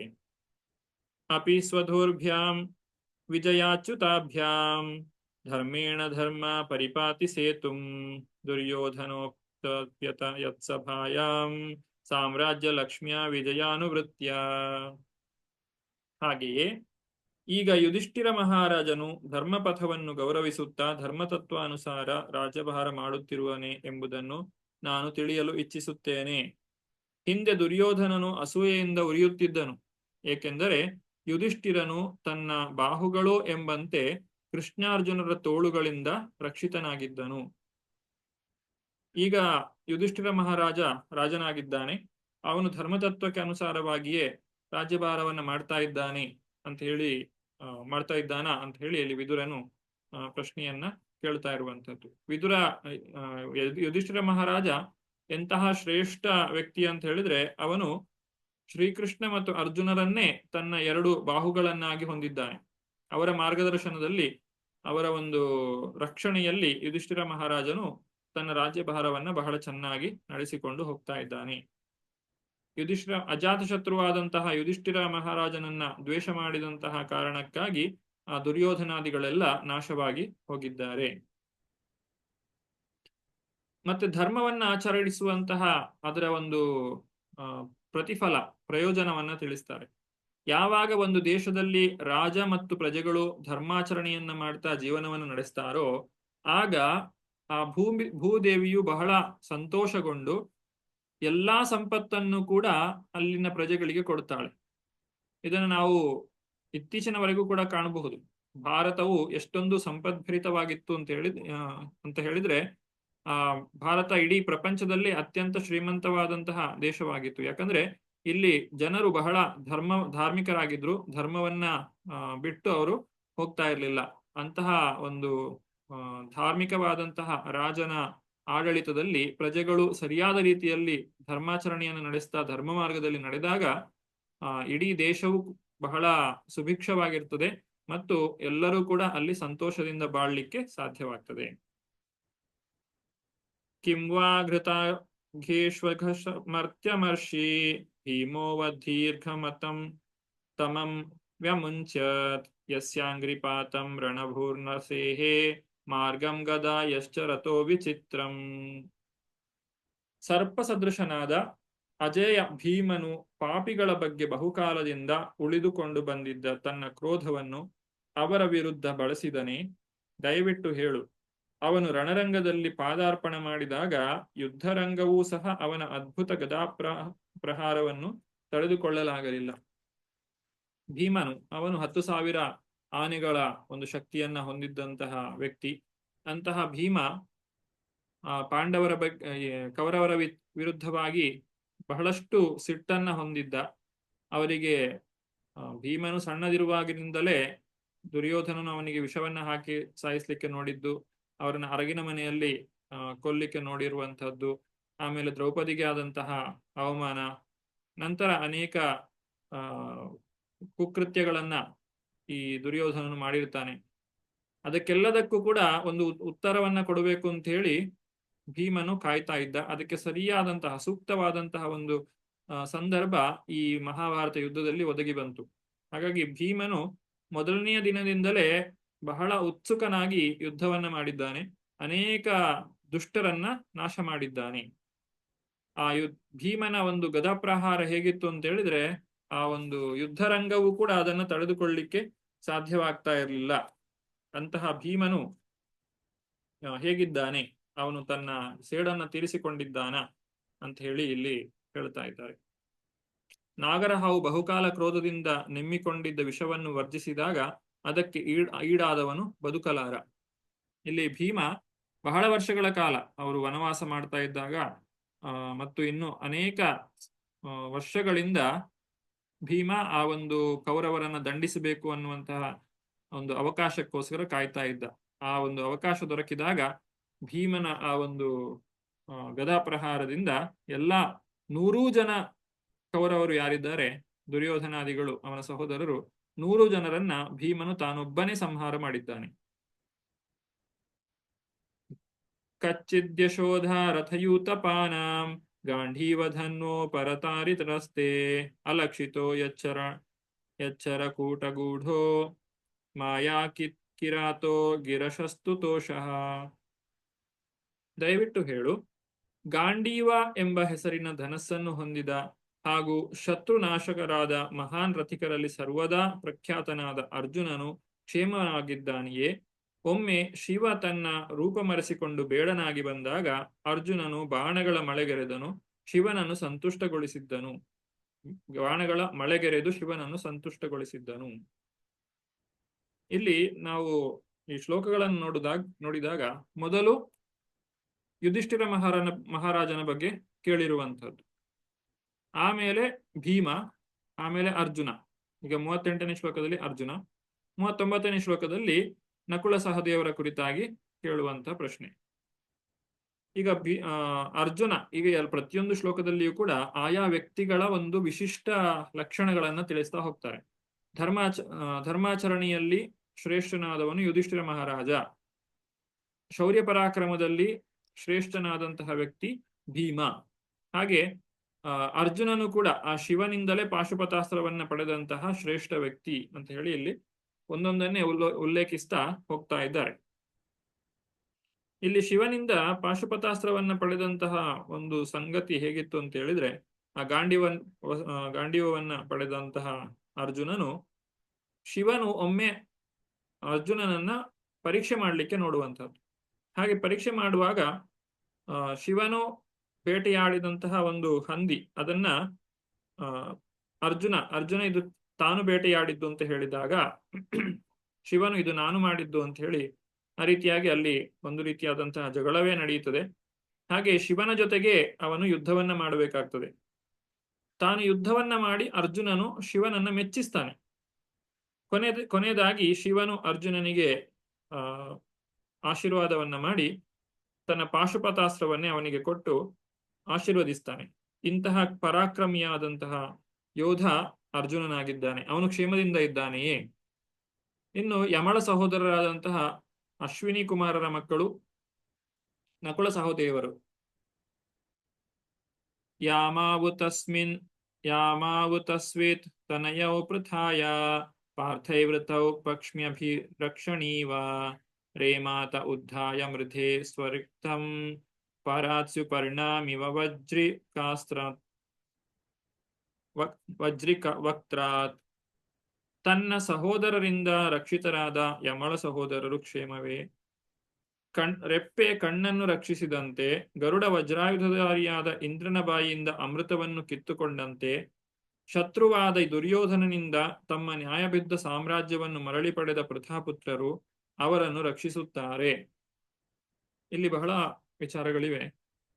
ಮೊದಲನೇದಾಗಿ, ಕಣ್ಣನ್ನ ಹೇಗೆ ರೆಪ್ಪೆಯು ರಕ್ಷಿಸ್ತದೋ ಅಷ್ಟು ರಕ್ಷಣೆಯನ್ನ ಇಲ್ಲಿ ಯುಧಿಷ್ಠಿರ, ಭೀಮ ಮತ್ತೆ ಅರ್ಜುನರು ನಕುಲ ಸಹದೇವರಿಗೆ ಕೊಡ್ತಾ ಇದ್ರು. ಇಲ್ಲಿ ಕುಂತಿದೇವಿಯು ಪಡೆದಂತಹ ಮಕ್ಕಳು ಈ ಮೂವರು, ಯುಧಿಷ್ಠಿರ, ಭೀಮ ಮತ್ತೆ ಅರ್ಜುನ. ಹಾಗೆ ಮಾದ್ರಿಯು ಪಡೆದಂತಹ ಮಕ್ಕಳು ನಕುಲ ಸಹದೇವರು. ಎಲ್ಲರೂ ಕೂಡ ಮಂತ್ರಬಲದಿಂದಲೇ ಜನಿಸಿದವರು. ಪಾಂಡು ಮಹಾರಾಜನಿಗೆ ಶಾಪವಿದ್ದಂತಹ ಕಾರಣಕ್ಕಾಗಿ ಆತನು ಶರೀರ ತ್ಯಾಗವನ್ನು ಮಾಡಿದಾಗ ಪಾಂಡು ಮಹಾರಾಜನ ಜೊತೆಗೆ ಮಾದ್ರಿಯು ಕೂಡ ಸತಿಯನ್ನ ಹೊಂದುತ್ತಾಳೆ. ಈ ಸತಿ ಪದ್ಧತಿ ಆಗಿನ ಕಾಲದಲ್ಲಿ ಇತ್ತು. ಅದು ಹೇಗೆ ಅಂತ ಹೇಳಿದ್ರೆ, ಪತಿಯಾದವನು ಮೃತನಾದ ಮೇಲೆ ಆ ಒಂದು ನೋವನ್ನ ಸಹಿಸಿಕೊಂಡಿರುವಂಥದ್ದು ಪತ್ನಿಯಾದವಳಿಗೆ ತನ್ನ ಮೈಗೆ ಬೆಂಕಿ ಹಚ್ಚಿದ್ರೆ ಎಷ್ಟು ನೋವಾಗ್ತದೋ ಅದಕ್ಕಿಂತಲೂ ಹೆಚ್ಚಿನ ನೋವನ್ನ ಉಂಟು ಮಾಡುತ್ತಾ ಇತ್ತು. ಹೀಗಾಗಿ ಅವರೆಲ್ಲರೂ ಪತ್ನಿಯರು ತಮ್ಮ ಪತಿಯು ಮರಣ ಹೊಂದಿದಾಗ ತಾವೇ ಸತಿಯನ್ನ ಸ್ವೀಕರಿಸ್ತಾ ಇದ್ರು. ತಮ್ಮ ಪತಿಯ ಜೊತೆಗೆ ಅವರು ಶರೀರವನ್ನ ತ್ಯಾಗ ಮಾಡ್ತಾ ಇದ್ರು. ಅವರ ಚಿತೆಯಲ್ಲಿಯೇ ತಾವು ಸುಟ್ಟು ಭಸ್ಮವಾಗ್ತಾ ಇದ್ರು.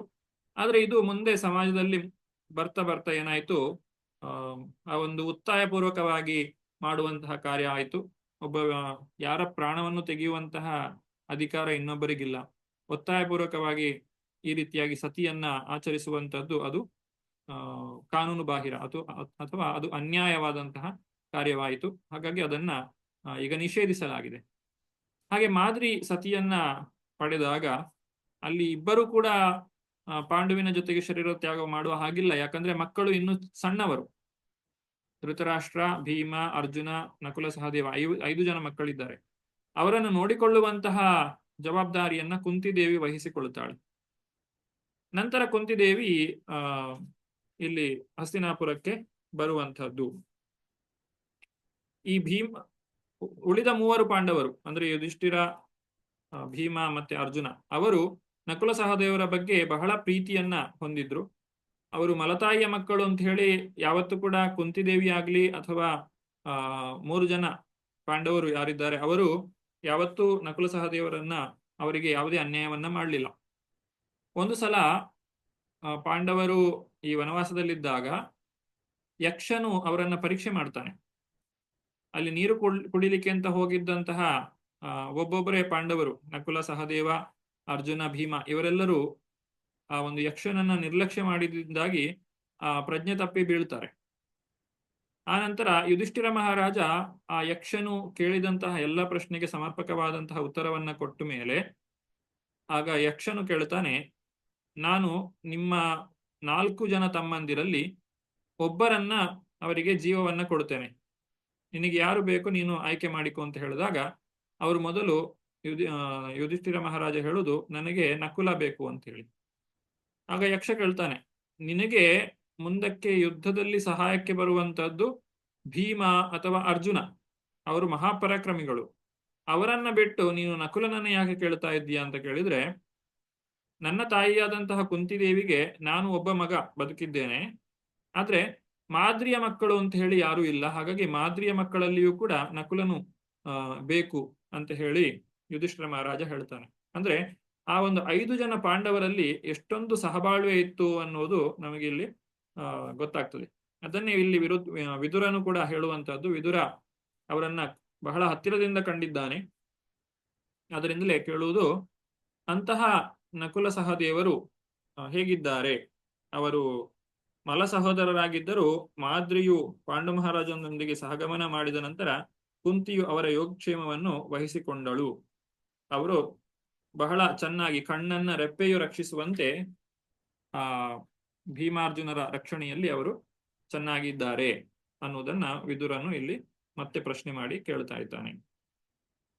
ಅಹೋ ಪೃಥಾಪಿ ಧಿಯತೇರ್ಭಕಾರ್ತೆ ರಾಜರ್ಷಿ ವರ್ಯೇಣ ವಿನಾಪಿ ತೇನ ಯಸ್ತ್ವೇಕ ವೀರೋ ಅಧಿರಥೋ ವಿಜಿಗ್ಯೆ ಧನುರ್ದ್ವಿತೀಯ ಕಕುಭಶ್ಚ ತಸ್ರಹ. ಎಲೈ ನನ್ನ ಸ್ವಾಮಿಯೇ, ಪೃಥಾ ಇನ್ನೂ ಜೀವಂತ ಇರುವಳೆ. ತಂದೆ ಇಲ್ಲದ ಮಕ್ಕಳ ಸಲುವಾಗಿಯೇ ಅವಳು ಬದುಕಿದ್ದಾಳೆ. ಇಲ್ಲವಾದಲ್ಲಿ ಕೇವಲ ತನ್ನ 2ನೆಯ ಬಾಣದ ನೆರವಿನಿಂದ 4 ದಿಕ್ಕುಗಳನ್ನು ಏಕಾಂಗಿಯಾಗಿ ಜಯಿಸಿದ ಮಹಾಸೇನಾನಿ ಪಾಂಡು ಮಹಾರಾಜನಿಲ್ಲದೆ ಬದುಕಿರುವುದು ಅವಳಿಗೆ ಸಾಧ್ಯವಿಲ್ಲ. ಪಾಂಡು ಮಹಾರಾಜ ಮಹಾಪರಾಕ್ರಮಿ. ಅವನು ರಾಜನಾಗಿದ್ದಾಗ ಆತನು ತನ್ನ ಸಾಮ್ರಾಜ್ಯವನ್ನ ಬಹಳ ಚೆನ್ನಾಗಿ ನೋಡಿಕೊಳ್ತಾ ಇದ್ದ. ತನ್ನ ಪರಾಕ್ರಮದ ಮುಖಾಂತರ ರಾಜ್ಯವನ್ನ ಬಹಳ ಚೆನ್ನಾಗಿ ರಕ್ಷಣೆಯನ್ನ ಮಾಡ್ತಾ ಇದ್ದ. ಅಂತಹ ಪಾಂಡು ಮಹಾರಾಜನು ಬಿಟ್ಟು ಹೋದ ಮೇಲೆ, ಆತನು ಶರೀರ ತ್ಯಾಗ ಮಾಡಿದ ಮೇಲೆ ಕುಂತಿ ಮಹಾರಾಣಿ ಇನ್ನೂ ಬದುಕಿದ್ದಾಳೆ ಅನ್ನೋದಕ್ಕೆ ಇರುವ ಒಂದೇ ಕಾರಣ ಏನು ಅಂತ ಹೇಳಿದ್ರೆ, ಪಾಂಡವರಿಗೋಸ್ಕರ, ಆ ಮಕ್ಕಳು ಚೆನ್ನಾಗಿ ಇರಬೇಕು ಅನ್ನುವಂತಹ ಒಂದೇ ಉದ್ದೇಶಕ್ಕೋಸ್ಕರ ಇರುವಂತಹದ್ದು. ಹಾಗಾಗಿ ಕುಂತಿ ಮಹಾರಾಣಿ ಜೀವನದಲ್ಲಿ ಬಹಳಷ್ಟು ಕಷ್ಟಗಳನ್ನು ಅನುಭವಿಸಿದ್ದಾಳೆ. ಮುಂದೆ ಪಾಂಡವರಿಂದಲೂ ಕೂಡ ಆಕೆ ಕಷ್ಟಗಳನ್ನ ಅನುಭವಿಸಬೇಕಾಯಿತು. ಅಂತಹ ವಿಯೋಗದ ಕಡುಶೋಕದಲ್ಲೂ ಕುಂತಿ ಬದುಕಿ ಉಳಿಯಲು ನಿರ್ಧರಿಸಿದ್ದು ತನ್ನ ಪತಿ ಇಲ್ಲದಿರುವಾಗ ಬದುಕನ್ನು ಅನುಭವಿಸಲಿಕ್ಕೆ ಅಲ್ಲ, ಬದಲಾಗಿ ತನ್ನ ಮಕ್ಕಳಿಗೆ ರಕ್ಷಣೆಯನ್ನ ನೀಡಲು ಅಂತ ಹೇಳಿ ಪ್ರಭುಪಾದರು ಭಾವಾರ್ಥದಲ್ಲಿ ತಿಳಿಸಿಕೊಡ್ತಾ ಇದ್ದಾರೆ. ಇದಿಷ್ಟು ಕೌರವರ ಬಗ್ಗೆ ಕೇಳಿದ್ದು. ಅಂದ್ರೆ ಇಲ್ಲಿ ಕೌರವರು ಅಂತ ಹೇಳಿದ್ರೆ ಕೇವಲ ದುರ್ಯೋಧನಾದಿಗಳು ಮಾತ್ರ ಅಲ್ಲ, ಪಾಂಡವರು, ಕೌರವರು ಎಲ್ಲರೂ ಕೂಡ, ಕುರುಗಳು, ಇವರೆಲ್ಲರ ಬಗ್ಗೆ ಒಂದು ಯೋಗಕ್ಷೇಮವನ್ನ ವಿಚಾರಿಸಿದ ಮೇಲೆ ಮುಂದಕ್ಕೆ ಧೃತರಾಷ್ಟ್ರನ ಕುರಿತಾಗಿ ಪ್ರಶ್ನೆಯನ್ನ ಕೇಳ್ತಾ ಇದ್ದಾನೆ ವಿದುರ. ಆ ಧೃತರಾಷ್ಟ್ರ ಅವನು ಹೇಗಿದ್ದಾನೆ ಅಥವಾ ಅವನು ಸಣ್ಣಾಗಿದ್ದಾನೆ ಅಂತ ಕೇಳುವುದಿಲ್ಲ. ಬದಲಾಗಿ ವಿದುರ ಏನು ಹೇಳ್ತಾನೆ ಅಂತ ಹೇಳಿದ್ರೆ, ಸೌಮ್ಯಾನುಶೋಚೆ ತಮಧಂ ಪತಂತಂ ಭ್ರಾತ್ರೇ ಪರೇತಾಯ ವಿದುದ್ರುಹೇಯ ನಿರ್ಯಾಪಿತೋ ಯೇನ ಸಹೃತ್ ಸ್ವಪುರ್ಯ ಅಹಂ ಸ್ವಪುತ್ರನ್ ಸಮನುವ್ರತೇನ.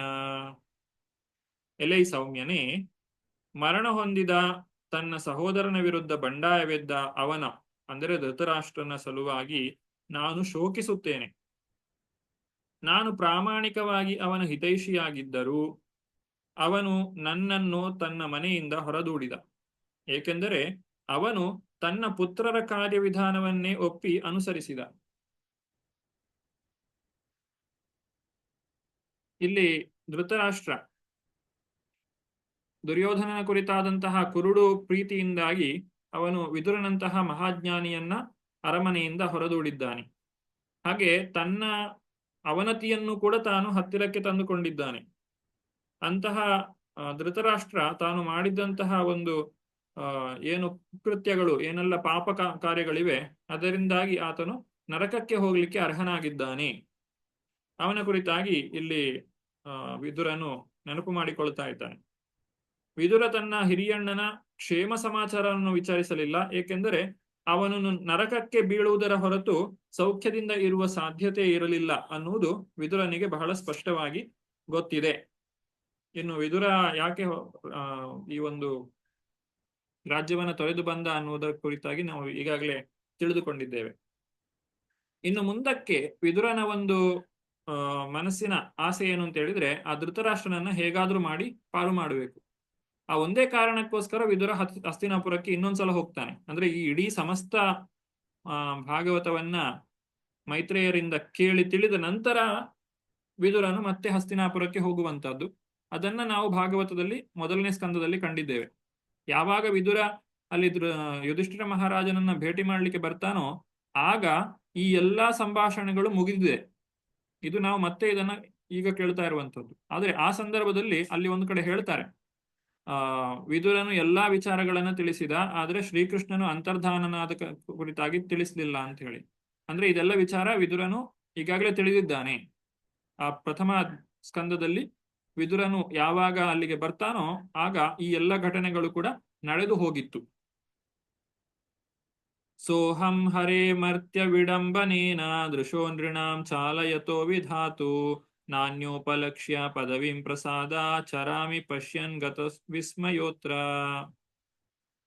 ಇತರರಿಗೆ ಗೋಚರಿಸದಂತೆ ಜಗತ್ತಿನಾದ್ಯಂತ ಪರ್ಯಟನ ಮಾಡಿರುವ ನನಗೆ ಇದರಿಂದ ಆಶ್ಚರ್ಯವೇನೂ ಆಗಿಲ್ಲ.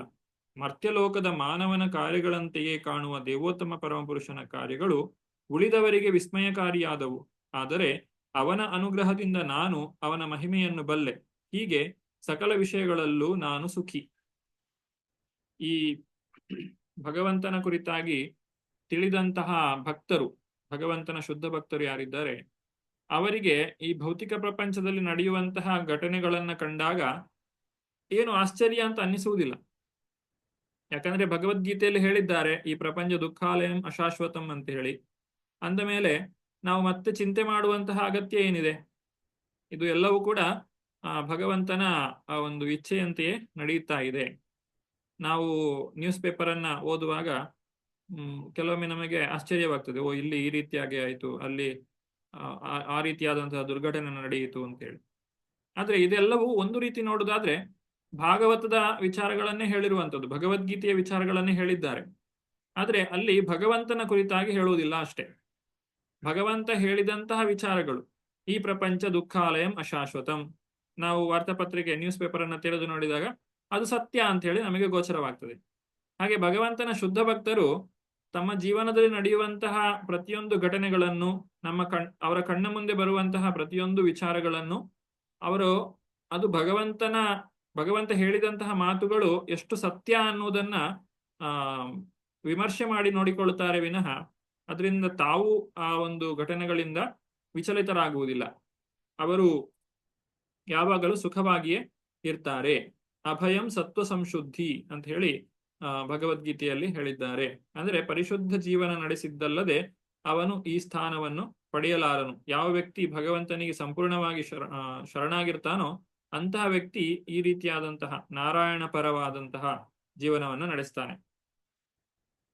ಚಿತ್ರಕೇತು ಮಹಾರಾಜನಿಗೆ ಪಾರ್ವತಿ ದೇವಿಯು ಶಾಪವನ್ನು ಕೊಟ್ಟಾಗ ಅವನು ತನ್ನ ಒಂದು ಸ್ಥಾನದಿಂದ ಪತನನಾದಾಗ ಬಹಳ ಸಂತೋಷದಿಂದಲೇ ಆ ಒಂದು ಶಾಪವನ್ನು ಸ್ವೀಕಾರ ಮಾಡ್ತಾನೆ. ಆಗ ಶಿವನು ಪಾರ್ವತಿಗೆ ಹೇಳುವಂತಹ ಮಾತು, ನಾರಾಯಣ ಪರ ಸರ್ವೇ ನ ಕತುಶ್ಚನ ಬಿಭ್ಯತಿ ಸ್ವರ್ಗಾಪವರ್ಗ ನಿರಕೇಶ್ವಪಿ ತುಲ್ಯಾರ್ಥದರ್ಶಿನಃ.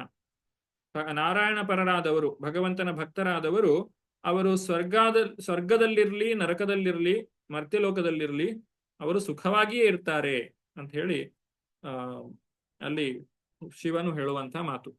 ಹೀಗೆ ಭಗವಾನ್ ಶ್ರೀಕೃಷ್ಣನು ಮರ್ತ್ಯಲೋಕದಲ್ಲಿ ತನ್ನ ಶಾಶ್ವತ ಆನಂದಮಯ ಶ್ಯಾಮ ಸುಂದರನ ರೂಪದಲ್ಲಿ ಸ್ವತಃ ಉಪಸ್ಥಿತನಿದ್ದಾಗ ಭಗವಂತನ ಶುದ್ಧ ಭಕ್ತರಲ್ಲದವರು ಅವನನ್ನಾಗಲಿ ಅವನ ಮಹಿಮೆಯನ್ನಾಗಲಿ ಗುರುತಿಸಲಾರರು. ಆದರೆ ಭಕ್ತರಾದವರಿಗೆ ಭಗವಂತ ಯಾವಾಗಲೂ ಕಾಣಿಸ್ತಾನೆ, ಅವರು ವಿಸ್ಮಯಕ್ಕೊಳಗಾಗುವುದಿಲ್ಲ. ಭಕ್ತರಲ್ಲದವರಿಗೆ ಅವನು ಸದಾ ವಿಸ್ಮಯಕಾರಿ, ಆದರೆ ಪರಿಶುದ್ಧ ಭಕ್ತಿ ಸೇವೆ ಸಲ್ಲಿಸುವವರಿಗೆ ಅವನು ಸದಾ ಗೋಚರಿಸ್ತಾನೆ. ನೂನಂ ನೃಪಾಣಂ ತ್ರಿಮದೋತ್ಪಥಾನಾಂ ಮಹೀಂ ಮುಹುಶ್ಚಾಲಯತಾಂ ಚ ಮೂಭಿಃ ವಧಾತ್ ಪ್ರತ್ಪನ್ನಾತಿರ್ಜಿಹೀರ್ಷಯಶೋ ಕುಯೈಕ್ಷತಾಘಂ ಭಗವಾನ್ ಕುರುಣಾಂ. ಅವನು ಪರಮಪ್ರಭುವಾಗಿದ್ದು ದುಃಖಿಗಳ ಯಾತನೆಯನ್ನು ನಿವಾರಿಸಲು ಸದಾ ಸಿದ್ಧನಾಗಿದ್ದಾನೆ. ಕುರುಗಳು ಎಲ್ಲ ಬಗೆಯ ಪಾಪಗಳನ್ನು ಮಾಡಿದವರು. ಉಳಿದ ರಾಜರುಗಳು ತ್ರಿವಿಧ ಮಿಥ್ಯಾವರ್ಗಗಳ ಪ್ರಭಾವದಲ್ಲಿ ತಮ್ಮ ಪ್ರಬಲ ಸೇನಾ ಚಲನವಲನಗಳಿಂದ ಭೂಮಿಯ ಮೇಲೆ ನಿರಂತರವಾಗಿ ಕ್ಷೋಭೆಯನ್ನು ಉಂಟು ಮಾಡುತ್ತಿರುವುದನ್ನು ಅವನು ಗಮನಿಸಿದನು. ಆದರೂ ಅವನು, ಅಂದರೆ ಕೃಷ್ಣನು, ಕುರುಗಳನ್ನು ಕೊಲ್ಲದೆ ಸಹಿಸಿಕೊಂಡನು. ಈ ಕಳೆದ ತರಗತಿಯಲ್ಲಿ ಕೂಡ ನಾವು ಇದನ್ನು ವಿಚಾರ ಮಾಡಿದ್ದೇವೆ. ಕೌರವರು ಈ ಹಣ, ವಿದ್ಯೆ, ಅನುಯಾಯಿಗಳು ಇತ್ಯಾದಿಗಳಿಂದ ಬಹಳ ಅಹಂಕಾರವನ್ನು ಹೊಂದಿ ಪಾಂಡವರ ಮೇಲೆ ಅನೇಕ ರೀತಿಯಾದಂತಹ ಅನ್ಯಾಯಗಳನ್ನ ಮಾಡಿದ್ರೂ ಕೂಡ ಶ್ರೀಕೃಷ್ಣ ಯಾಕೆ ಮೌನವಾಗಿದ್ದ, ಅವರನ್ನು ಯಾಕೆ ತಕ್ಷಣವೇ ಶಿಕ್ಷಿಸಲಿಲ್ಲ? ಇದಕ್ಕೆ ಕಾರಣ ಏನು ಅಂತ ಹೇಳಿದ್ರೆ, ಎಲ್ಲರನ್ನ ಒಂದೇ ಕಡೆ ಸೇರಿಸಿ ಆ ಮಹಾಭಾರತ ಯುದ್ಧದಲ್ಲಿ ಸಂಹಾರ ಮಾಡುವಂತಹ ಉದ್ದೇಶ ಶ್ರೀಕೃಷ್ಣನದ ಆಗಿತ್ತು. ಆದ ಕಾರಣಕ್ಕಾಗಿ ಶ್ರೀಕೃಷ್ಣನು ಅವರನ್ನ ತಕ್ಷಣವೇ ಕೊಲ್ಲಲಿಲ್ಲ. ಆದ್ರೆ ಮುಂದಕ್ಕೆ ಅವರಿಗೆಲ್ಲರಿಗೂ ಶಿಕ್ಷೆ ಆಯಿತು. ಶ್ರೀಕೃಷ್ಣ ಅವರನ್ನು ಕ್ಷಮಿಸಲಿಲ್ಲ. ಅವರನ್ನ ಏಕಕಾಲದಲ್ಲಿ ಕೊಲ್ಲಬೇಕು ಅನ್ನುವಂಥದ್ದು ಭಗವಂತನ ಒಂದು ಉದ್ದೇಶವಾಗಿತ್ತು. ಭಗವದ್ಗೀತೆಯ ವಿಶ್ವರೂಪ ದರ್ಶನದಲ್ಲಿಯೂ ಕೂಡ ಶ್ರೀಕೃಷ್ಣನು ಹೇಳ್ತಾನೆ, ಆತನ ಬಾಯಿಯಲ್ಲಿ ಈ ಎಲ್ಲಾ ದುರ್ಯೋಧನಾದಿಗಳು ಸಂಹಾರವಾಗುವಂತದ್ದನ್ನ ಅರ್ಜುನನು ಕಾಣ್ತಾನೆ. ಇಲ್ಲಿ ಗೀತೆಯ 11ನೇ ಅಧ್ಯಾಯದ 32, 33, 34ನೇ ಶ್ಲೋಕದ ಒಂದು ಅರ್ಥವನ್ನು ಹೇಳ್ತಾರೆ. ಅನಪೇಕ್ಷಿತ ಜನಸಂಖ್ಯೆಯನ್ನು ತಗ್ಗಿಸಲು ಕಾಲಪುರುಷನಾಗಿ ನನ್ನ ಘನ ಸಾಮರ್ಥ್ಯದಲ್ಲಿ ಮನಪೂರ್ವಕವಾಗಿ ಭೂಮಿಯ ಮೇಲೆ ಅವತರಿಸಿದ್ದೇನೆ. ಮುಂದಕ್ಕೆ ಭಗವಂತನು ಅವತಾರ ತಾಳುವ ಕಾರಣವನ್ನ ತಿಳಿಸ್ತಾನೆ ವಿದುರ. ಅಜಸ್ಯ ಜನ್ಮೋತ್ಪಥನಾಶನಾಯ ಕರ್ಮಾಣ್ಯುಕರ್ತುರ್ಗ್ರಹಣಾಯ ಪುಂಸಾಂ ನನ್ವನ್ಯಥಾ ಕೋರ್ಹತಿ ದೇಹಯೋಗಂ ಪರೋಗುಣಾನಾಮುತ ಕರ್ಮತಂತ್ರಂ. ದುರಹಂಕಾರಿಗಳನ್ನು ನಿರ್ನಾಮ ಮಾಡಲು ಭಗವಂತನು ಪ್ರಕಟನಾಗುತ್ತಾನೆ. ಅವನ ಕಾರ್ಯಗಳು ಪಾರಮಾರ್ಥಿಕವಾಗಿದ್ದು ಸಕಲರೂ ತಿಳಿಯಲೆಂದೇ ಅವು ನಡೆಯುತ್ತವೆ. ಇಲ್ಲವಾದಲ್ಲಿ ಎಲ್ಲಾ ದೈಹಿಕ ಆಚಾರ ವಿಚಾರಗಳಿಗೆ ಅತೀತನಾದ ಭಗವಂತನು ಭೂಮಿಗೆ ಬರಲು ಬೇರಾವ ಉದ್ದೇಶವಿದೆ? ಇಲ್ಲಿ ಈ ಶ್ಲೋಕದಲ್ಲಿ ನೋಡುವುದಾದ್ರೆ ಅಜಸ್ಯ ಜನ್ಮ ಅಂತ ಹೇಳಿದ್ದಾರೆ. ಅಜಸ್ಯ ಜನ್ಮ ಉತ್ಪಥನಾಶನಾಯ. ಅಜಸ್ಯ ಜನ್ಮರಹಿತನಾದವನು ಜನ್ಮವನ್ನು ತಳೆದನು, ಆವಿರ್ಭವಿಸಿದನು. ಭಗವಂತನಿಗೆ ಜನ್ಮ ಇಲ್ಲ. ಅನಾದಿರಾದಿರ್ ಗೋವಿಂದ, ಅವನೇ ಎಲ್ಲದಕ್ಕೂ ಆದಿ, ಅವನಿಗೆ ಯಾವುದೇ ಆದಿ ಇಲ್ಲ. ಅಂತಹ ಭಗವಂತ ಜನ್ಮವನ್ನು ತಾಳ್ತಾನೆ. ಯಾತಕ್ಕೋಸ್ಕರ? ಯದಾ ಯದಾ ಹಿ ಧರ್ಮಸ್ಯ ಗ್ಲಾನಿರ್ಭವತಿ ಭಾರತ. ಮೂರು ಮುಖ್ಯವಾದಂತಹ ವಿಚಾರಗಳಿವೆ. ಮೊದಲನೇದ್ದು ತನ್ನ ಭಕ್ತರನ್ನ ರಕ್ಷಣೆ ಮಾಡಲಿಕ್ಕೆ, ಎರಡನೇದ್ದು ಅಧರ್ಮಿಗಳನ್ನ ನಾಶ ಮಾಡಲಿಕ್ಕೆ, ಮೂರನೇದ್ದು ಧರ್ಮವನ್ನ ಸಂಸ್ಥಾಪನೆ ಮಾಡಲಿಕ್ಕೆ. ಈ ಮೂರು ಕಾರಣಗಳಿಗೋಸ್ಕರ ಭಗವಂತನು ಅವತಾರವನ್ನು ತಾಳಿ ಬರ್ತಾನೆ. ಭಗವಂತನಿಗೆ ಯಾವುದೇ ಕರ್ಮ ಇಲ್ಲ. ಅವನ ಜನ್ಮ ಕರ್ಮದಿಂದಾಗಿ ಬರುವುದಲ್ಲ. ನಮಗೆ ಕರ್ಮವೇ ಸಾಧನ. ನಾವು ಮಾಡಿದಂತಹ ಪಾಪಕರ್ಮಗಳು, ಪುಣ್ಯಕರ್ಮಗಳು ನಮಗೆ ಮತ್ತೆ ಜನ್ಮ ಬರುವಂತೆ ಮಾಡುವಂತಹದ್ದು. ಆದರೆ ಭಗವಂತನಿಗೆ ಕರ್ಮವು ಅಂಟುವುದೂ ಇಲ್ಲ, ಅವನಿಗೆ ಅದು ಜನ್ಮಕ್ಕೆ ಕಾರಣವೂ ಆಗುವುದಿಲ್ಲ. ಹಾಗಾಗಿ ಭಗವಂತ ಅವನು ಸ್ವ ಇಚ್ಛೆಯಿಂದ ಈ ಪ್ರಪಂಚಕ್ಕೆ ಬರುವಂತಹದ್ದು. ಒಬ್ಬ ರಾಜ ತನ್ನ ಒಂದು ಜೈಲಿಗೆ ಹೋದಾಗ ಅಥವಾ ಅವನು ಕೈದಿಗಳನ್ನು ನೋಡ್ಲಿಕ್ಕೋಸ್ಕರ ಕಾರಾಗೃಹಕ್ಕೆ ಹೋದಾಗ ಅದು ಸ್ವ ಇಚ್ಛೆಯಿಂದ ಹೋಗುವಂತಹದ್ದು, ಅವನಿಗೆ ದಂಡನೆಯಾಗಿ ಹೋಗುವಂಥದ್ದಲ್ಲ. ಯಾಕಂದ್ರೆ ರಾಜನೇ ದಂಡನೆಯನ್ನು ಕೊಡುವವನು, ಅವನಿಗೆ ದಂಡನೆಯನ್ನು ಕೊಡುವವರು ಯಾರೂ ಇಲ್ಲ. ಆ ಭಗವಂತನು ಕೂಡ ಅದೇ ರೀತಿ ಈ ಪ್ರಪಂಚಕ್ಕೆ ಸ್ವ ಇಚ್ಛೆಯಿಂದ ಬರುವಂತಹದ್ದು. ಕೊನೆಯದಾಗಿ ವಿದುರನು ಹೇಳುವಂತಹ ಮಾತು, ತಸ್ಯ ಪ್ರಪನ್ನಾಖಿಲ ಲೋಕಪಾನ ಅವಸ್ಥಿತಾನಾಮನುಶಾಸನೆ ಸ್ವೇ ಅರ್ಥಾಯ ಜಾತಸ್ಯ ಯದುಶ್ವಜಸ್ಯ ವಾರ್ತಾಂ ಸಖೇ ಕೀರ್ತಯ ತೀರ್ಥಕೀರ್ತೆ. ಎಲೆ ಮಿತ್ರನೇ, ತೀರ್ಥಕ್ಷೇತ್ರಗಳಲ್ಲಿ ಗುಣಗಾನ ಮಾಡಬೇಕಾದ ಆ ಭಗವಂತನ ಮಹಿಮೆಗಳ ಸಂಕೀರ್ತನೆಯನ್ನು ಮಾಡು. ಅವನು ಅಜಾತನು, ಆದರೂ ಬ್ರಹ್ಮಾಂಡದ ಎಲ್ಲ ಭಾಗಗಳ ಎಲ್ಲ ಶರಣಾಗತ ರಾಜರುಗಳ ಮೇಲಿನ ನಿರ್ವ್ಯಾಜ ಕರುಣೆಯಿಂದ ಅವನು ಆವಿರ್ಭವಿಸುತ್ತಾನೆ. ಅವರ ಹಿತಕ್ಕಾಗಿಯೇ ಅವನು ತನ್ನ ಪರಿಶುದ್ಧ ಭಕ್ತರಾದ ಯದುಗಳ ವಂಶದಲ್ಲಿ ಅವತರಿಸಿದನು. ಭಗವಂತನ ಕುರಿತಾಗಿ ವಿದುರನು ಪ್ರಶ್ನೆಯನ್ನ ಮಾಡಿದ್ದಾನೆ. ಆದರೆ ವಿದುರನ ಮಾತುಗಳನ್ನು ಕೇಳಿದಂತಹ ಉದ್ಧವನ ಮನಸ್ಥಿತಿ ಯಾವ ರೀತಿಯಾಗಿದೆ ಅನ್ನೋದನ್ನ ನಾವು ಅರ್ಥ ಮಾಡಿಕೊಳ್ಳಬೇಕು. ಉದ್ಧವನು ಈಗ ಶ್ರೀಕೃಷ್ಣನ ವಿರಹವನ್ನ ಅನುಭವಿಸ್ತಾ ಇದ್ದಾನೆ. ಶ್ರೀಕೃಷ್ಣನು ಈ ಪ್ರಪಂಚವನ್ನ ತ್ಯಾಗ ಮಾಡಿ ಹೋಗಿಯಾಗಿದೆ. ಹಾಗೆ ಹೋಗುವಂತಹ ಸಂದರ್ಭದಲ್ಲಿ ಉದ್ಧವನಿಗೆ ಒಂದು ಆದೇಶವನ್ನ ಕೊಡ್ತಾನೆ. ನೀನು ಬದ್ರಿಕಾಶ್ರಮಕ್ಕೆ ಹೋಗಬೇಕು, ಅಲ್ಲಿನ ಋಷಿಮುನಿಗಳ ಹತ್ರ ಹೋಗಿ ನೀನು ಅವ್ರ ಜೊತೆ ಇರಬೇಕು, ಯಾಕಂದ್ರೆ ಅವರು ಕೂಡ ಶ್ರೀಕೃಷ್ಣನ ಅಗಲಿಕೆಯನ್ನ ಅನುಭವಿಸ್ತಾ ಇದ್ದಾರೆ ಅಂತೇಳಿ. ಶ್ರೀಕೃಷ್ಣನಿಂದ ಈ ಆದೇಶವನ್ನ ಪಡೆದಂತಹ ಉದ್ಧವನು ವಿದುರನಿಂದ ಈ ಎಲ್ಲಾ ಪ್ರಶ್ನೆಗಳನ್ನ ಕೇಳಿಸಿಕೊಂಡಾಗ ಒಂದು ಕ್ಷಣ ಅವನಿಗೆ ಏನು ಹೇಳಬೇಕು ಅಂತೇಳಿ ಅನ್ನಿಸುವುದಿಲ್ಲ. ಸಂಪೂರ್ಣವಾಗಿ ಆ ಶ್ರೀಕೃಷ್ಣನ ಸ್ಮರಣೆಯಲ್ಲಿ ಉದ್ಧವನು ಮುಳುಗಿ ಹೋಗ್ತಾನೆ. ತಾನು ಭಗವಂತನ ನಾನಾ ಚಟುವಟಿಕೆಗಳನ್ನ ಈಗಾಗಲೇ ವಿದುರ ಇಷ್ಟೆಲ್ಲ ಮಾತುಗಳನ್ನು ಹೇಳಿದ್ದಾನೆ. ಅದನ್ನೆಲ್ಲ ಕೇಳಿಸಿಕೊಂಡ ವಿದುರ ಮೌನವಾಗಿ ಅಂತರ್ಮುಖಿಯಾಗಿ ಆ ಭಗವಂತನನ್ನೇ ಸ್ಮರಣೆಯನ್ನ ಮಾಡ್ತಾ ಮೌನವಾಗಿ ಇದ್ದು ಬಿಡ್ತಾನೆ. ವಿದುರ ಕೇಳಿದಂತಹ ಯಾವ ಪ್ರಶ್ನೆಗೂ ಮೊದಲು ಉತ್ತರವನ್ನೇ ಕೊಡುವುದಿಲ್ಲ. ಆ ರೀತಿ ಆ ಉದ್ಧವನು ಅವನು ಯಾವ ರೀತಿಯಾಗಿ ಭಗವಂತನ ಸ್ಮರಣೆಯನ್ನ, ಕೃಷ್ಣನ ಸ್ಮರಣೆಯನ್ನ ಮಾಡಿದಾನೆ ಅನ್ನುವುದನ್ನ ನಾವು ಮುಂದಿನ ತರಗತಿಯಲ್ಲಿ, ಮುಂದಿನ ಅಧ್ಯಾಯದಲ್ಲಿ ನೋಡ್ತೇವೆ. ಈ ಅಧ್ಯಾಯವನ್ನು ನಾವು ತಿಳಿದುಕೊಳ್ಳುವುದರಿಂದ ಅಥವಾ ಅರ್ಥ ಮಾಡಿಕೊಳ್ಳುವುದರಿಂದ ಒಬ್ಬ ಶುದ್ಧ ಭಕ್ತನ ಹೃದಯ ಯಾವ ರೀತಿಯಾಗಿರ್ತದೆ ಅನ್ನೋದನ್ನು ನಾವು ಅರ್ಥ ಮಾಡಿಕೊಳ್ಬಹುದು. ನಾವು ನಿರಂತರವಾಗಿ ಭಗವಂತನ ಸ್ಮರಣೆ, ಭಗವಂತನ ಕುರಿತಾಗಿ ಕೇಳುವುದು ಇತ್ಯಾದಿಗಳನ್ನ ಮಾಡಿದಾಗ ಆ ಭಗವಂತನ ಕಿಂಚಿತ್ ನೆನಪು ನಮಗೆ ಬರ್ತದೆ. ಆದರೆ ಸಂಪೂರ್ಣವಾಗಿ ಭಗವಂತನ ಚಿಂತನೆಯಲ್ಲೇ ಮುಳುಗಿರುವಂತಹ ವ್ಯಕ್ತಿ, ಅವನ ಜೀವನ, ಅವನ ಒಂದು ಮನಸ್ಸು, ಅವನ ಹೃದಯ ಯಾವ ರೀತಿಯಾಗಿರ್ತದೆ ಅನ್ನೋದನ್ನ ಶ್ರೀಮದ್ ಭಾಗವತವು ನಮಗೆ ಈ ಒಂದು ಅಧ್ಯಾಯದಲ್ಲಿ ವಿವರಿಸ್ತದೆ. ಅದು ಏನು ಅನ್ನುವುದನ್ನ ನಾವು ಮುಂದಿನ ಒಂದು ತರಗತಿಯಲ್ಲಿ ನೋಡೋಣ.